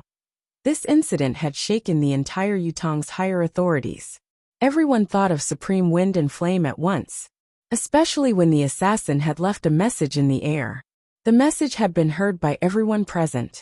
No matter how Yang Buotao explained to his troops, it could not hide the gossip. The news had spread throughout Yutong's capital city overnight. Yang Buotao, as an important general of the empire, did not think of serving the country, but colluded with the enemy to frame my 9 Supremes' brothers. This is an unpardonable crime. The words were like thunder on a sunny day, shaking Yutong. Morning assembly.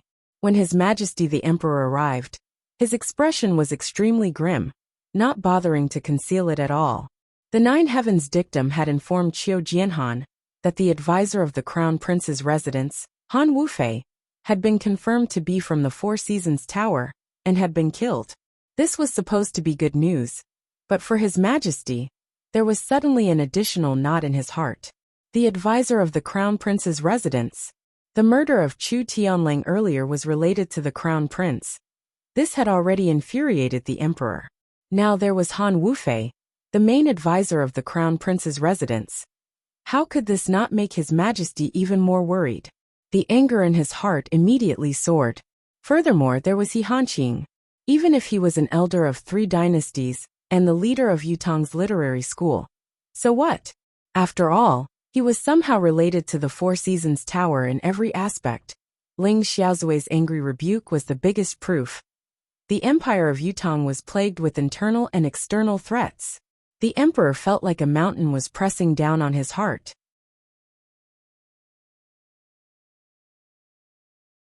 Chapter 243. If it were not for His Majesty's health, that had been nurtured by Yun Yang during this period of time, he would have been fine. His anger alone would have suffocated him for a long time. But now that his body was getting better, as long as he did not engage in a life-and-death battle, he could usually expect to live to a ripe old age, much less be frustrated. After all, His Majesty's cultivation base was rather high as well. It had not even been half a day since His Majesty's mood had gotten better, but the possibility of Yang Buotao being a member of the 4 Seasons Tower had come to light. This sudden realization made His Majesty feel like 100,000 horses were galloping in his heart. He was the pillar of the military, one of the four marshals. Is the Grand Commandant here yet? His Majesty sat on the throne with a grim expression. Qiu Jianhong coughed and said, "The Grand Commandant has been ill lately, but he'll be here today. It's just that the Grand Commandant's body is more sensitive to the cold during this season, so he might have to make some preparations before arriving." His Majesty nodded in understanding. "Please wait then. Has the Grand Tutor arrived? This humble official is here." "Have the marshals arrived?" "Your Majesty, this humble general is here." His Majesty snorted but did not speak, closing his eyes to rest. Not long after, a rough voice rang out. "This old official is ashamed to be late." His Majesty had just opened his eyes, but he closed them again. It was the Grand Commandant who had left, but it was Lung Doin, that old fellow. This old fellow was not ill, but he had come so late. Did he think this was his dining hall? Lung Doin was met with Qiu Jianhong's questioning gaze. Lung Doin rolled his eyes and sighed, pursing his lips. The corners of Qiu Jianhong's lips twitched. Glancing at Yang Buotao discreetly, Lung Doin strode into the hall. Among the officials in the imperial court, Tai Zheng was the tallest. As he stood in the hall, he was 2 heads taller than the next taller person. He stood out like a crane amongst a flock of chickens, looking down on the crowd. No one else spoke. Only Tai Zheng's eyes were glaring at Yang Buotao without blinking, as if he was going to swallow Yang Buotao alive. Yang Buotao felt goosebumps rising from his glare, and finally said angrily, "What are you looking at?" Tai Zheng grew angrier as he hollered, "So what if I'm looking at you?" Yang Buotao was also furious. "Why don't you try looking again?" Tai Zheng lifted his neck and looked askance at Yang Buotao. "I dare you to say that again." Yang Buotao only felt a belly full of anger. "Are you crazy?" Without further ado, Tai Zheng threw a punch at Yang Buotao's face and cursed. "F***CKU. Your father doesn't just want to look at you. I want to hit you and kill you. What can you do about it?" Yang Buotao's cultivation base was definitely not low. But no matter how hard he racked his brains, he would never have thought that Tai Zheng would actually dare to attack him in the Orem throne room. He took the full brunt of the punch, seeing stars before his eyes.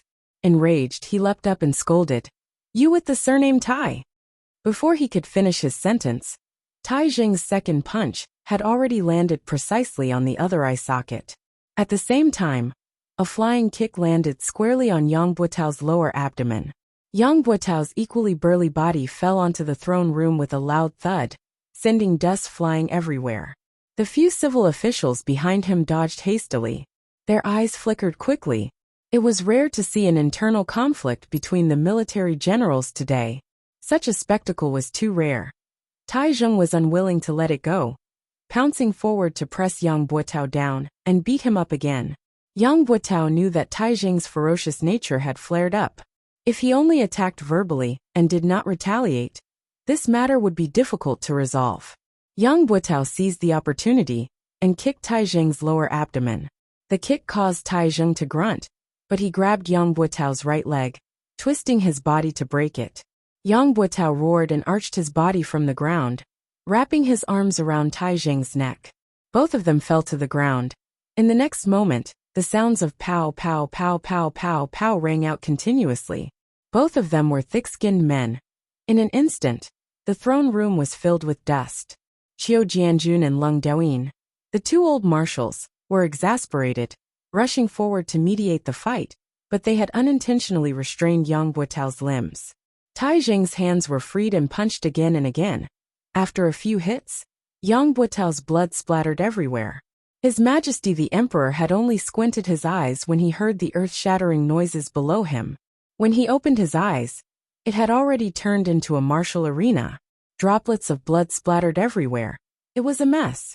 Tai Zheng pinned Yang Buotao to the ground and rode on him, punching and punching like a street thug, cursing with each punch. F***CK your grandma. Bastard. I'll beat you to death. F***CKU. What is this? His Majesty the Emperor was silent for a moment, before he felt the world spinning around him. When he snapped out of it, he bellowed, "Stop it!" Tai Zheng retracted his fist and retreated, spitting. "You bastard son of a b****, got off easy. Why didn't I beat you to death?" Yang Buotao broke free from his restraints and roared, springing up from the ground like a ferocious tiger, charging towards Tai Zheng in a frenzy. It was obvious that he had lost all sense of reason. Yang Buotao's military identity was no less inferior to Tai Zheng's. He had been utterly humiliated today, being held down and beaten up by Tai Zheng in front of all the civil and military officials of the imperial court. "Stop it!" His Majesty the Emperor was enraged. "Yang Buotao, didn't you hear me say stop? What kind of behavior is this?" Yang Buotao's mind finally returned to a sliver of clarity as he looked at Tai Zheng, his face covered in blood. His finger stretched out, trembling, and pointed at Tai Zheng. "Just you wait."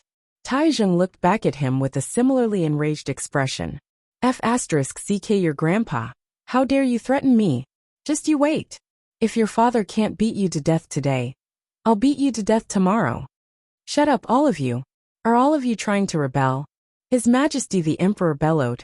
The two marshals glared at each other before turning around and bowing. "This official is guilty. Your Majesty, please be appeased." His Majesty the Emperor was panting with rage, almost fainting as he bellowed.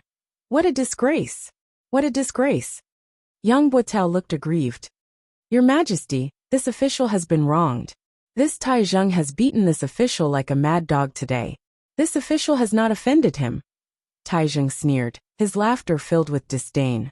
His Majesty the Emperor said angrily, "Tai Zheng, why did you resort to violence in the imperial court today?"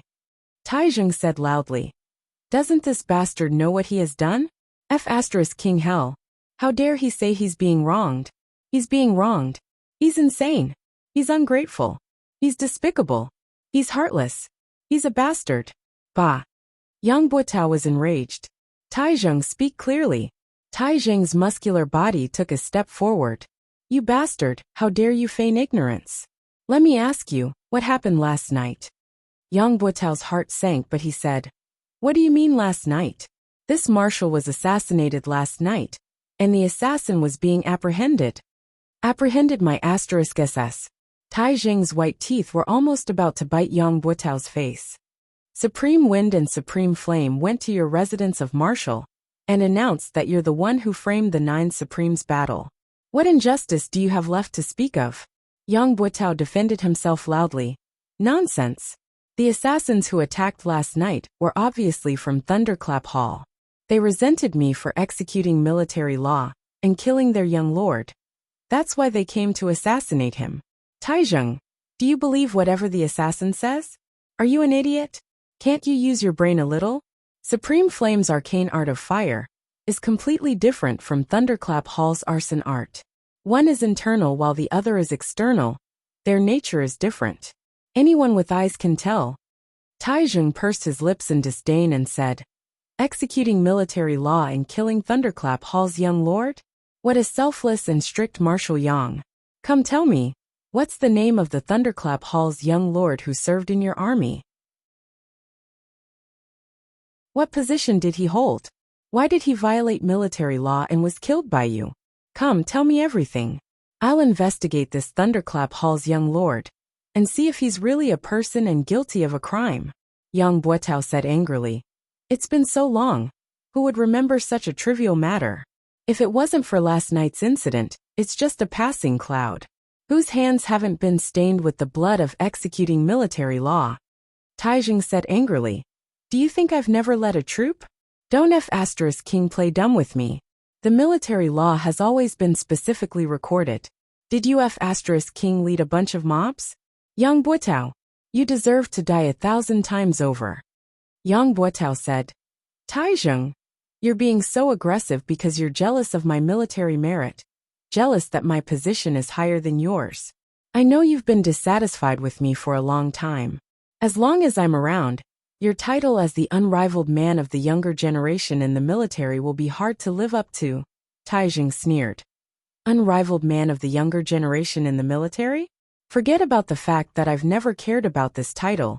Even if I did, do you think you're fit to be mentioned in the same breath as me? Tell me, what other military merit have you achieved in these 2 years? Your father is in charge of the East, and you're in charge of the North. Why would I be dissatisfied with you? You're not my F*king's son either. Your father is dissatisfied with you? Do you think you're worthy? You're a heartless thing. Even if you were to be my son, your father would despise you for sullying my name. Tai Zheng's rebuke was unstoppable. Although Yang Buotao retaliated, his aura was much weaker. His Majesty wanted to stop him, but after some thought, he could only watch from the sidelines. Yang Buotao suddenly turned to kneel. Your Majesty, please seek justice for this official. Tai Zheng's mouth is filled with filthy words, and he has humiliated and slandered this official in front of the court. This official is innocent. Your Majesty, please seek justice. Tai Zheng roared, and was about to charge forward to lash out again, but he was held back by Qiu Jianhan. Tai Zheng struggled with all his might, his eyes bloodshot, and the panting in his chest could be heard clearly. This ungrateful thing. He was ambushed in the battle of the northern border back then. If it wasn't for the 9 Supremes who saved his worthless life, the grass on Yang Buotao's grave would be 3 king feet tall by now. He actually participated in the murder of the 9 Supremes lords. Your father and I are irreconcilable.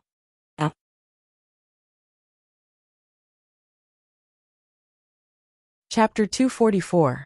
Old Marshal Qiu hollered, Tai Zheng, be careful with your words. Such a grave crime, such a grave one. Where is the proof for you to speak so casually? As he scolded, he hurriedly exchanged glances with Tai Zheng. Tai Zheng panted heavily, his veins bulging, but he finally calmed down. Gritting his teeth, he glared at Yang Buotao, ready to bite him if he had the chance. Your Majesty, this old official has come late. A panting voice came from the entrance of the hall. An old man with white hair and beard was hunched, coughing as he was helped in. It was the Empire of Yutong's military Grand Commandant, Fang Qingtian. However, this pillar of Yutong for so many years was now so old that he needed someone to support him even when he walked. On his face that was filled with age spots, there were scars all over it. They were the eternal mementos left behind by the old general's battle formation, a testament to the glory of the old general's battle formation. The one who helped old Grand Commandant Fang Qingtian and was the old Grand Commandant's assistant, his prized disciple Fu Baogua, who supervised the board of war and held great authority. Bring a chair here, His Majesty ordered. Even when Fang Qingtian sat down, he was still panting, feeling uneasy. He said, this old official is ashamed that I can't bow and was instead bestowed a seat by your Majesty. I am extremely ashamed. His Majesty was moved as he said, today's matter is of great importance. It's my fault for troubling old Grand Commandant to attend the meeting. My dear Minister, please don't blame yourself. May I ask your Majesty, why have you summoned this official here today? Fang Qingtian asked. His Majesty heaved a heavy sigh. The officials knew that this was the real climax of the day. All of them held their breaths in anticipation of what would happen next.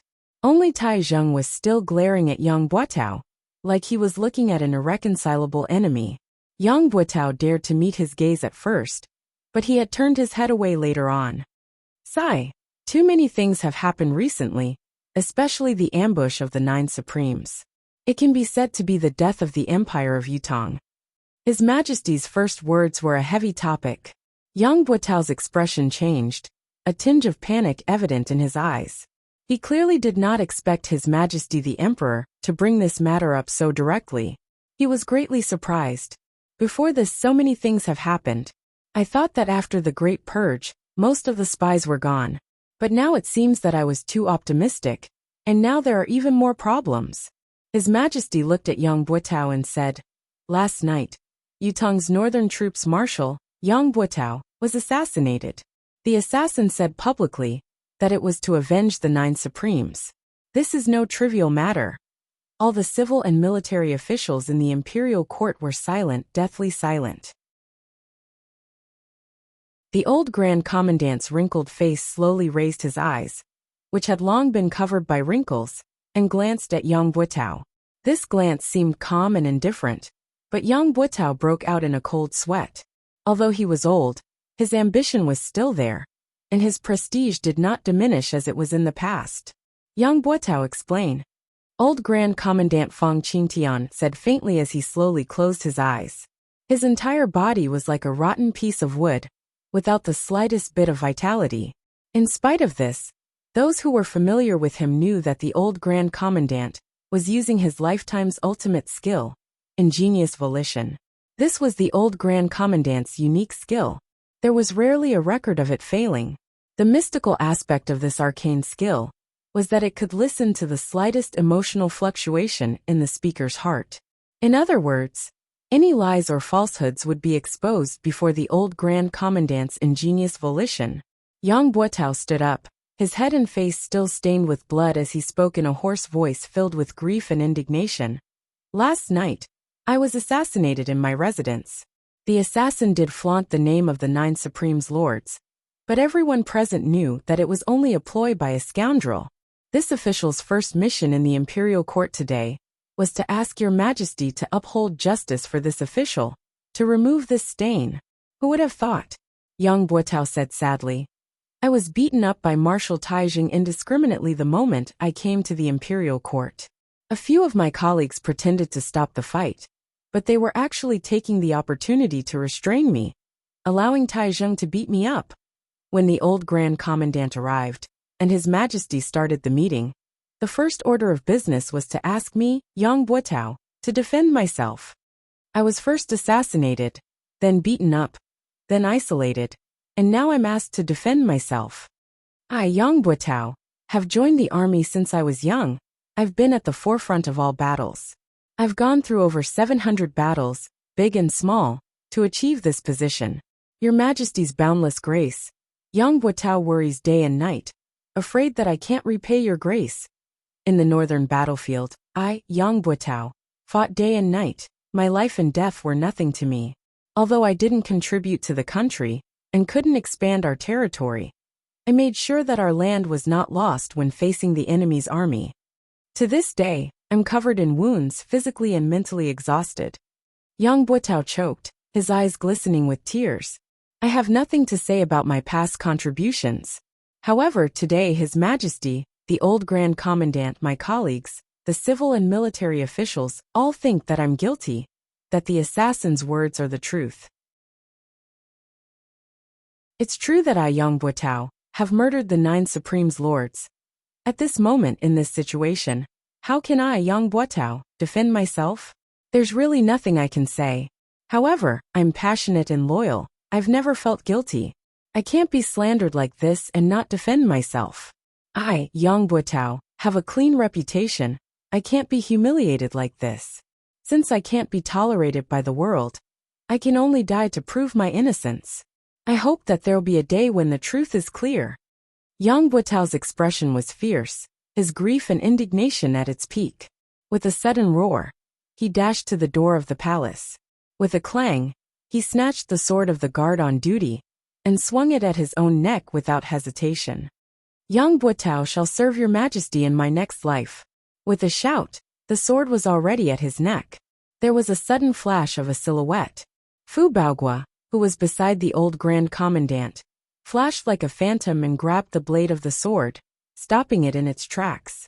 In spite of this, Yang Buotao's neck was already bleeding profusely. A deep bloody gash appeared on his neck. If it had been half an inch deeper, he would have lost his life, and there would have been no way to save him. It was not difficult to imagine the severity of Yang Buotao's act of suicide. Although Fu Baogua had stopped Yang Buotao's suicide by grabbing the blade of the sword, his right hand was already drenched in blood. He hollered angrily, "Everything is unclear now. I only asked you to defend yourself, and you're seeking death. Yang Buotao, you've disappointed me." His right hand continued to exert force, snatching the sword back and flinging it away with a swoosh. The sword was stabbed into the ground outside the palace door with a clang, still swaying. The blade of the sword was cold, blood dripping slowly from the blade. The crowd of officials looked at the long sword swaying endlessly at the entrance of the hall. Everyone was silent. Yang Buotao's face was filled with grief and indignation. Suddenly he wailed, his tears gushing like a fountain. How can I, Yang Buotao, live in this world after enduring such humiliation? It's better to die and be clean. Fu Baogua heaved a long sigh and turned to kneel in the direction of the throne. Your Majesty, there may be something fishy about this matter. It needs to be handled carefully. Even if Yang Buotao is really guilty, he needs to be tried fairly to uphold the imperial law. To force him in front of the palace like this, it goes against the law. Your Majesty, please reconsider. As Yang Buotao bled profusely, Fu Baoguo pleaded with tears of blood. His Majesty was moved as well, but he did not say a word. Old Grand Commandant Fang Qingtian was still sitting steadily, not even his eyelids twitching. Qiu Jianhan and Leng Douyin stared at Yang Buotao with piercing gazes, their gazes icy, no different from before. Taizheng, on the other hand, snorted and mumbled, "Pretentious, disgusting." After a while, His Majesty frowned and said in a low voice, "This matter is related to the ambush of the 9 Supremes. It's more serious than the crime of treason. Old Marshal Qiu and Leng, the Grand Tutor, and the Prime Minister are ordered to investigate this matter. The Grand Commandant will be in charge of the coordination. This case must be investigated thoroughly. Don't let it go unjustly. Don't let the souls of the dead rest in hatred. It's hard to distinguish right from wrong." The sudden change in the court meeting was extremely abrupt. The ministers did not even have time to react to the sudden internal strife in the military, and the civil officials did not say anything out of the ordinary. After all, to them, the military's infighting was a mess, killing each other. No matter who was defeated or defeated, the civil officials would be happy to see it. "This matter has been decided. You may leave now, my ministers. The Grand Commandant and Marshal Qiu and Marshal Leng shall stay and talk to me." After the imperial court meeting, Taizheng snorted coldly and was the first to leave without hesitation. As he walked, he cursed under his breath. "Disgusting. Trash. What a good act. F***CK. If you really want to die, why didn't you just sever your own heart meridians? Why didn't you just shatter your own skull? Why did you have to rush to the palace door to snatch the sword, and then come back to commit suicide? What the hell? Do you really think everyone is blind?" The other 2 burly generals caught up to Taizheng with large strides. "Old Tai, it looks like you know about this matter. Tell us about it." "I'm in a hurry," Taizheng said furiously. "Are the both of you blind or deaf? Are you so stupid that you can't tell? Don't you understand? If you're really blind and deaf, would you be able to hear even if your father were to tell you? Your father doesn't have time for you 2 idiots." The 2 generals said angrily, "Taizheng, we've never offended you. Why are you venting your anger at us? We only want to know the truth. If you're willing to tell us, then tell us. If you're not, then forget it. You keep calling yourself your father. What are you pretending for?" Taizheng pretended not to hear them and continued to walk. His legs were long, and the 2 generals behind him were indignant, catching up to him in a couple of strides and asking again. Only then did they hear Taizheng say angrily, "What else is there to say? The ambush of the 9 Supremes Lords is Yutong's heartache. With the 9 Supremes Lords' remarkable abilities, if it wasn't for the ambush and the betrayal of the traitor, how could all of them be in trouble? Now that Supreme Wind has appeared personally to testify against Yang Buotao. He even wants to interrogate him. His Majesty is obviously senile and can't tell right from wrong. He even said that black and white are clear and justice is in the hearts of the people. Interrogation is unnecessary and will only disappoint the souls of the heroes." Before he could finish, his mouth was covered by the other general beside him. "You bastard! Do you really not want to live anymore? Don't King say it in front of us, even if you don't want to live anymore."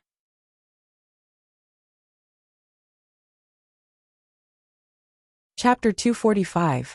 Taizheng struggled to free himself and rebuked loudly, "It's because there are too many cowards like you that the murderer can get away scot-free. Things are already so clear, yet you're still pretending to be ignorant. Humph.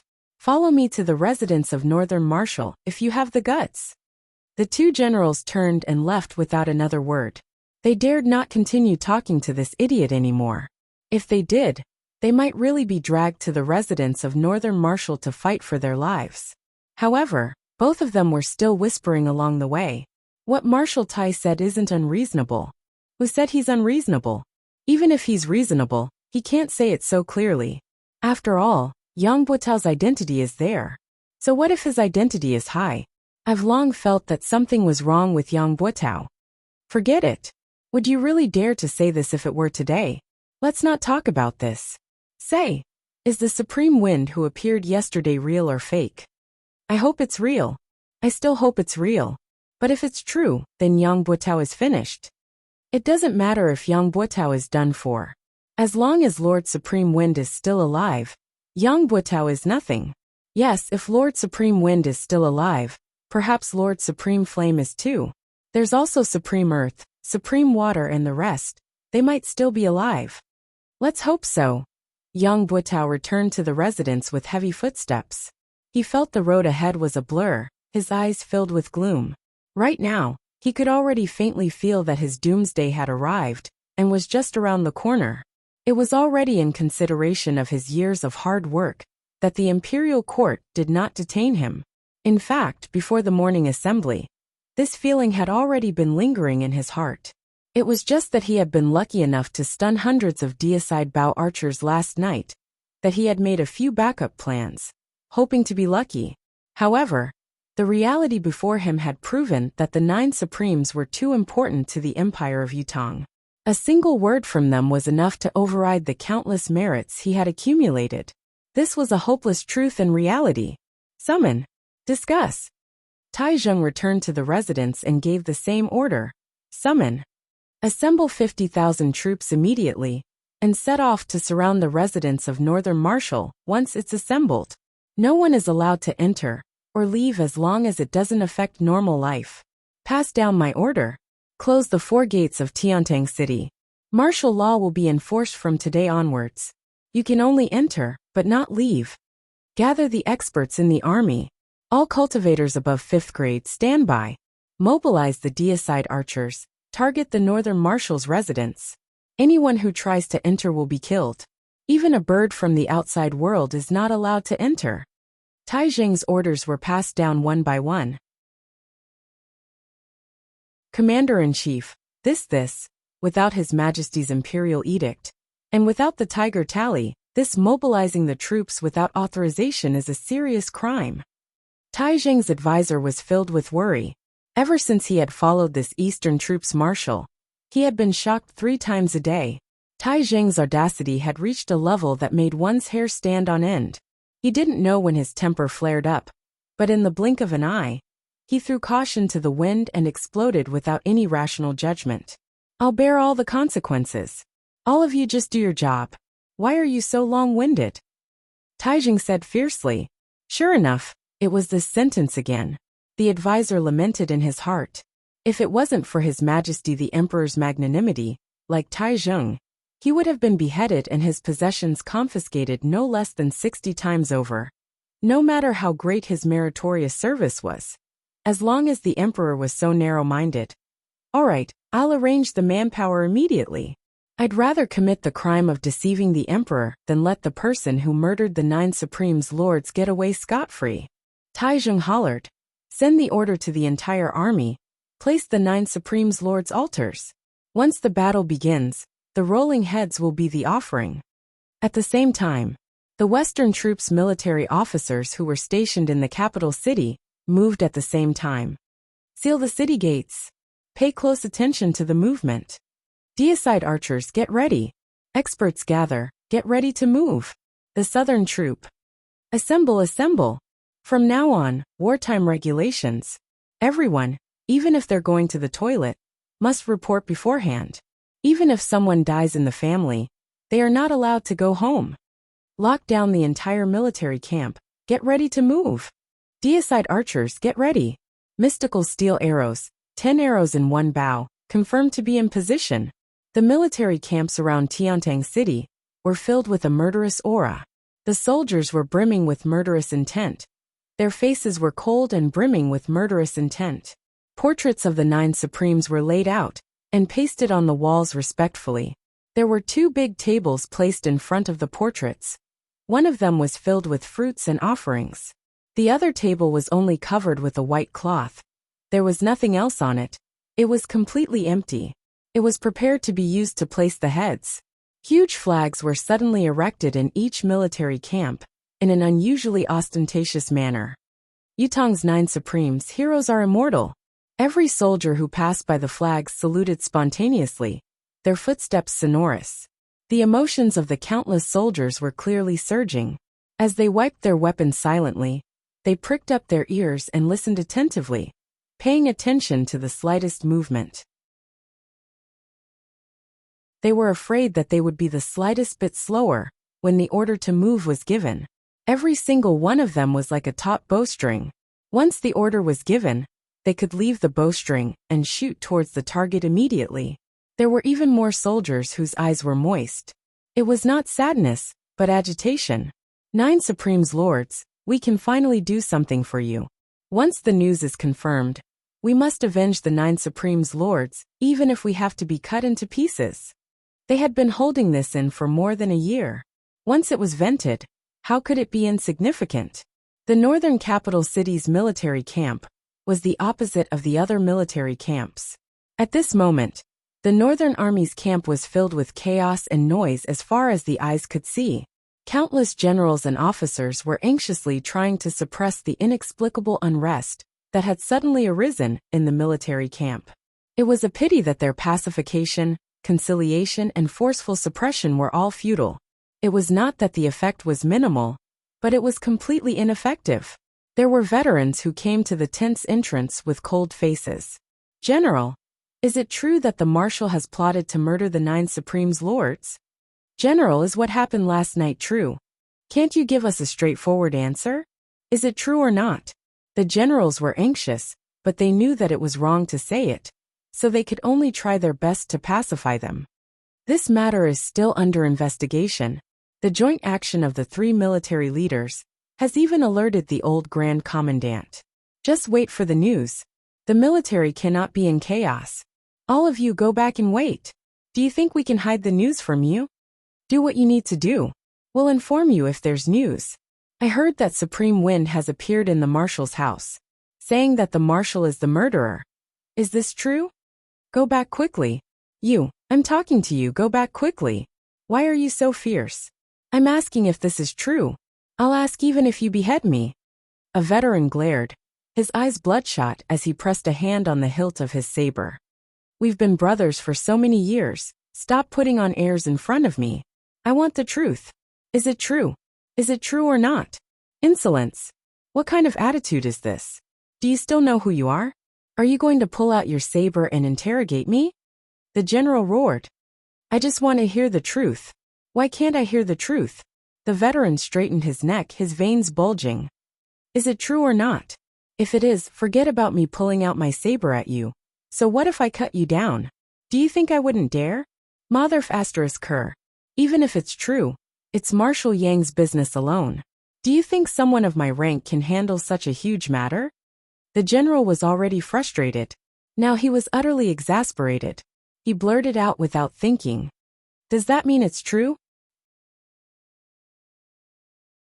The veteran's aura grew more dangerous.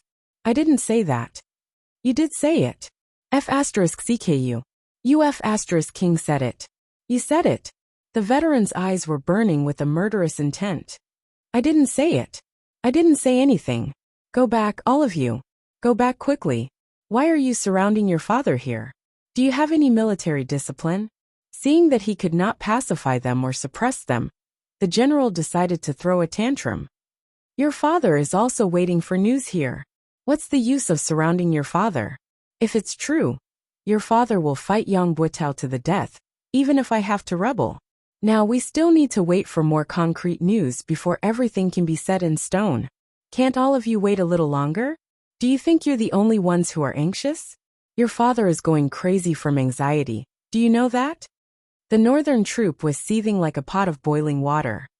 All of us in the northern troop owe the 9 Supremes Lords at least one life. If this is true, how can all of us in the Northern Army have the face to face our brothers from the other forces? Can you embarrass us to death? We'll die of shame if we're ashamed. People say that a clear conscience is the way to act. We can never be calm from now on. We have a guilty conscience. Is it true? Is it true? F***CKU. Your father is just asking a question. Why don't you F***King answer it? In front of the barracks. The soldiers who were on duty had their heads lowered, standing there as if they were pleading guilty. They were the unluckiest. Others could still hide in their tents where outsiders could not see them. But these few who were on duty were exposed to the eyes of the public. While the inside was in chaos, the entrance of the barracks was eerily silent like a ghost town. There were already countless troops from the east, west, and south that had departed from the three camps, the vanguard of their weapons directed at the northern troops' camp. Occasionally, there were generals and soldiers from other designations who brought their men to the entrance of the northern troops' barracks to take a few rounds. Their gazes were filled with disdain and hatred. A bearded general brought his men to the entrance of the northern troops' barracks on horseback and snorted loudly. The soldiers who were on duty in front of the barracks lowered their heads, even more in shame. I've been having a fever these few days. Sometimes I don't update in time, please forgive me. Really, it's been 4 days and I've wanted to ask for leave almost every day, but I've resisted the urge. I'm not telling you to pretend to be pitiful or anything, but just don't be led by others and scold me along with the haters. That you're tuning in to the Lee May's Sword of Destiny YouTube channel. We're so grateful for your support, and don't forget to subscribe to join us on this incredible journey through captivating stories. Your generosity through donations truly makes a world of difference, as it's the primary source of revenue that allows me to expand and enhance this channel for you. Thank you from the bottom of my heart for being a part of this adventure.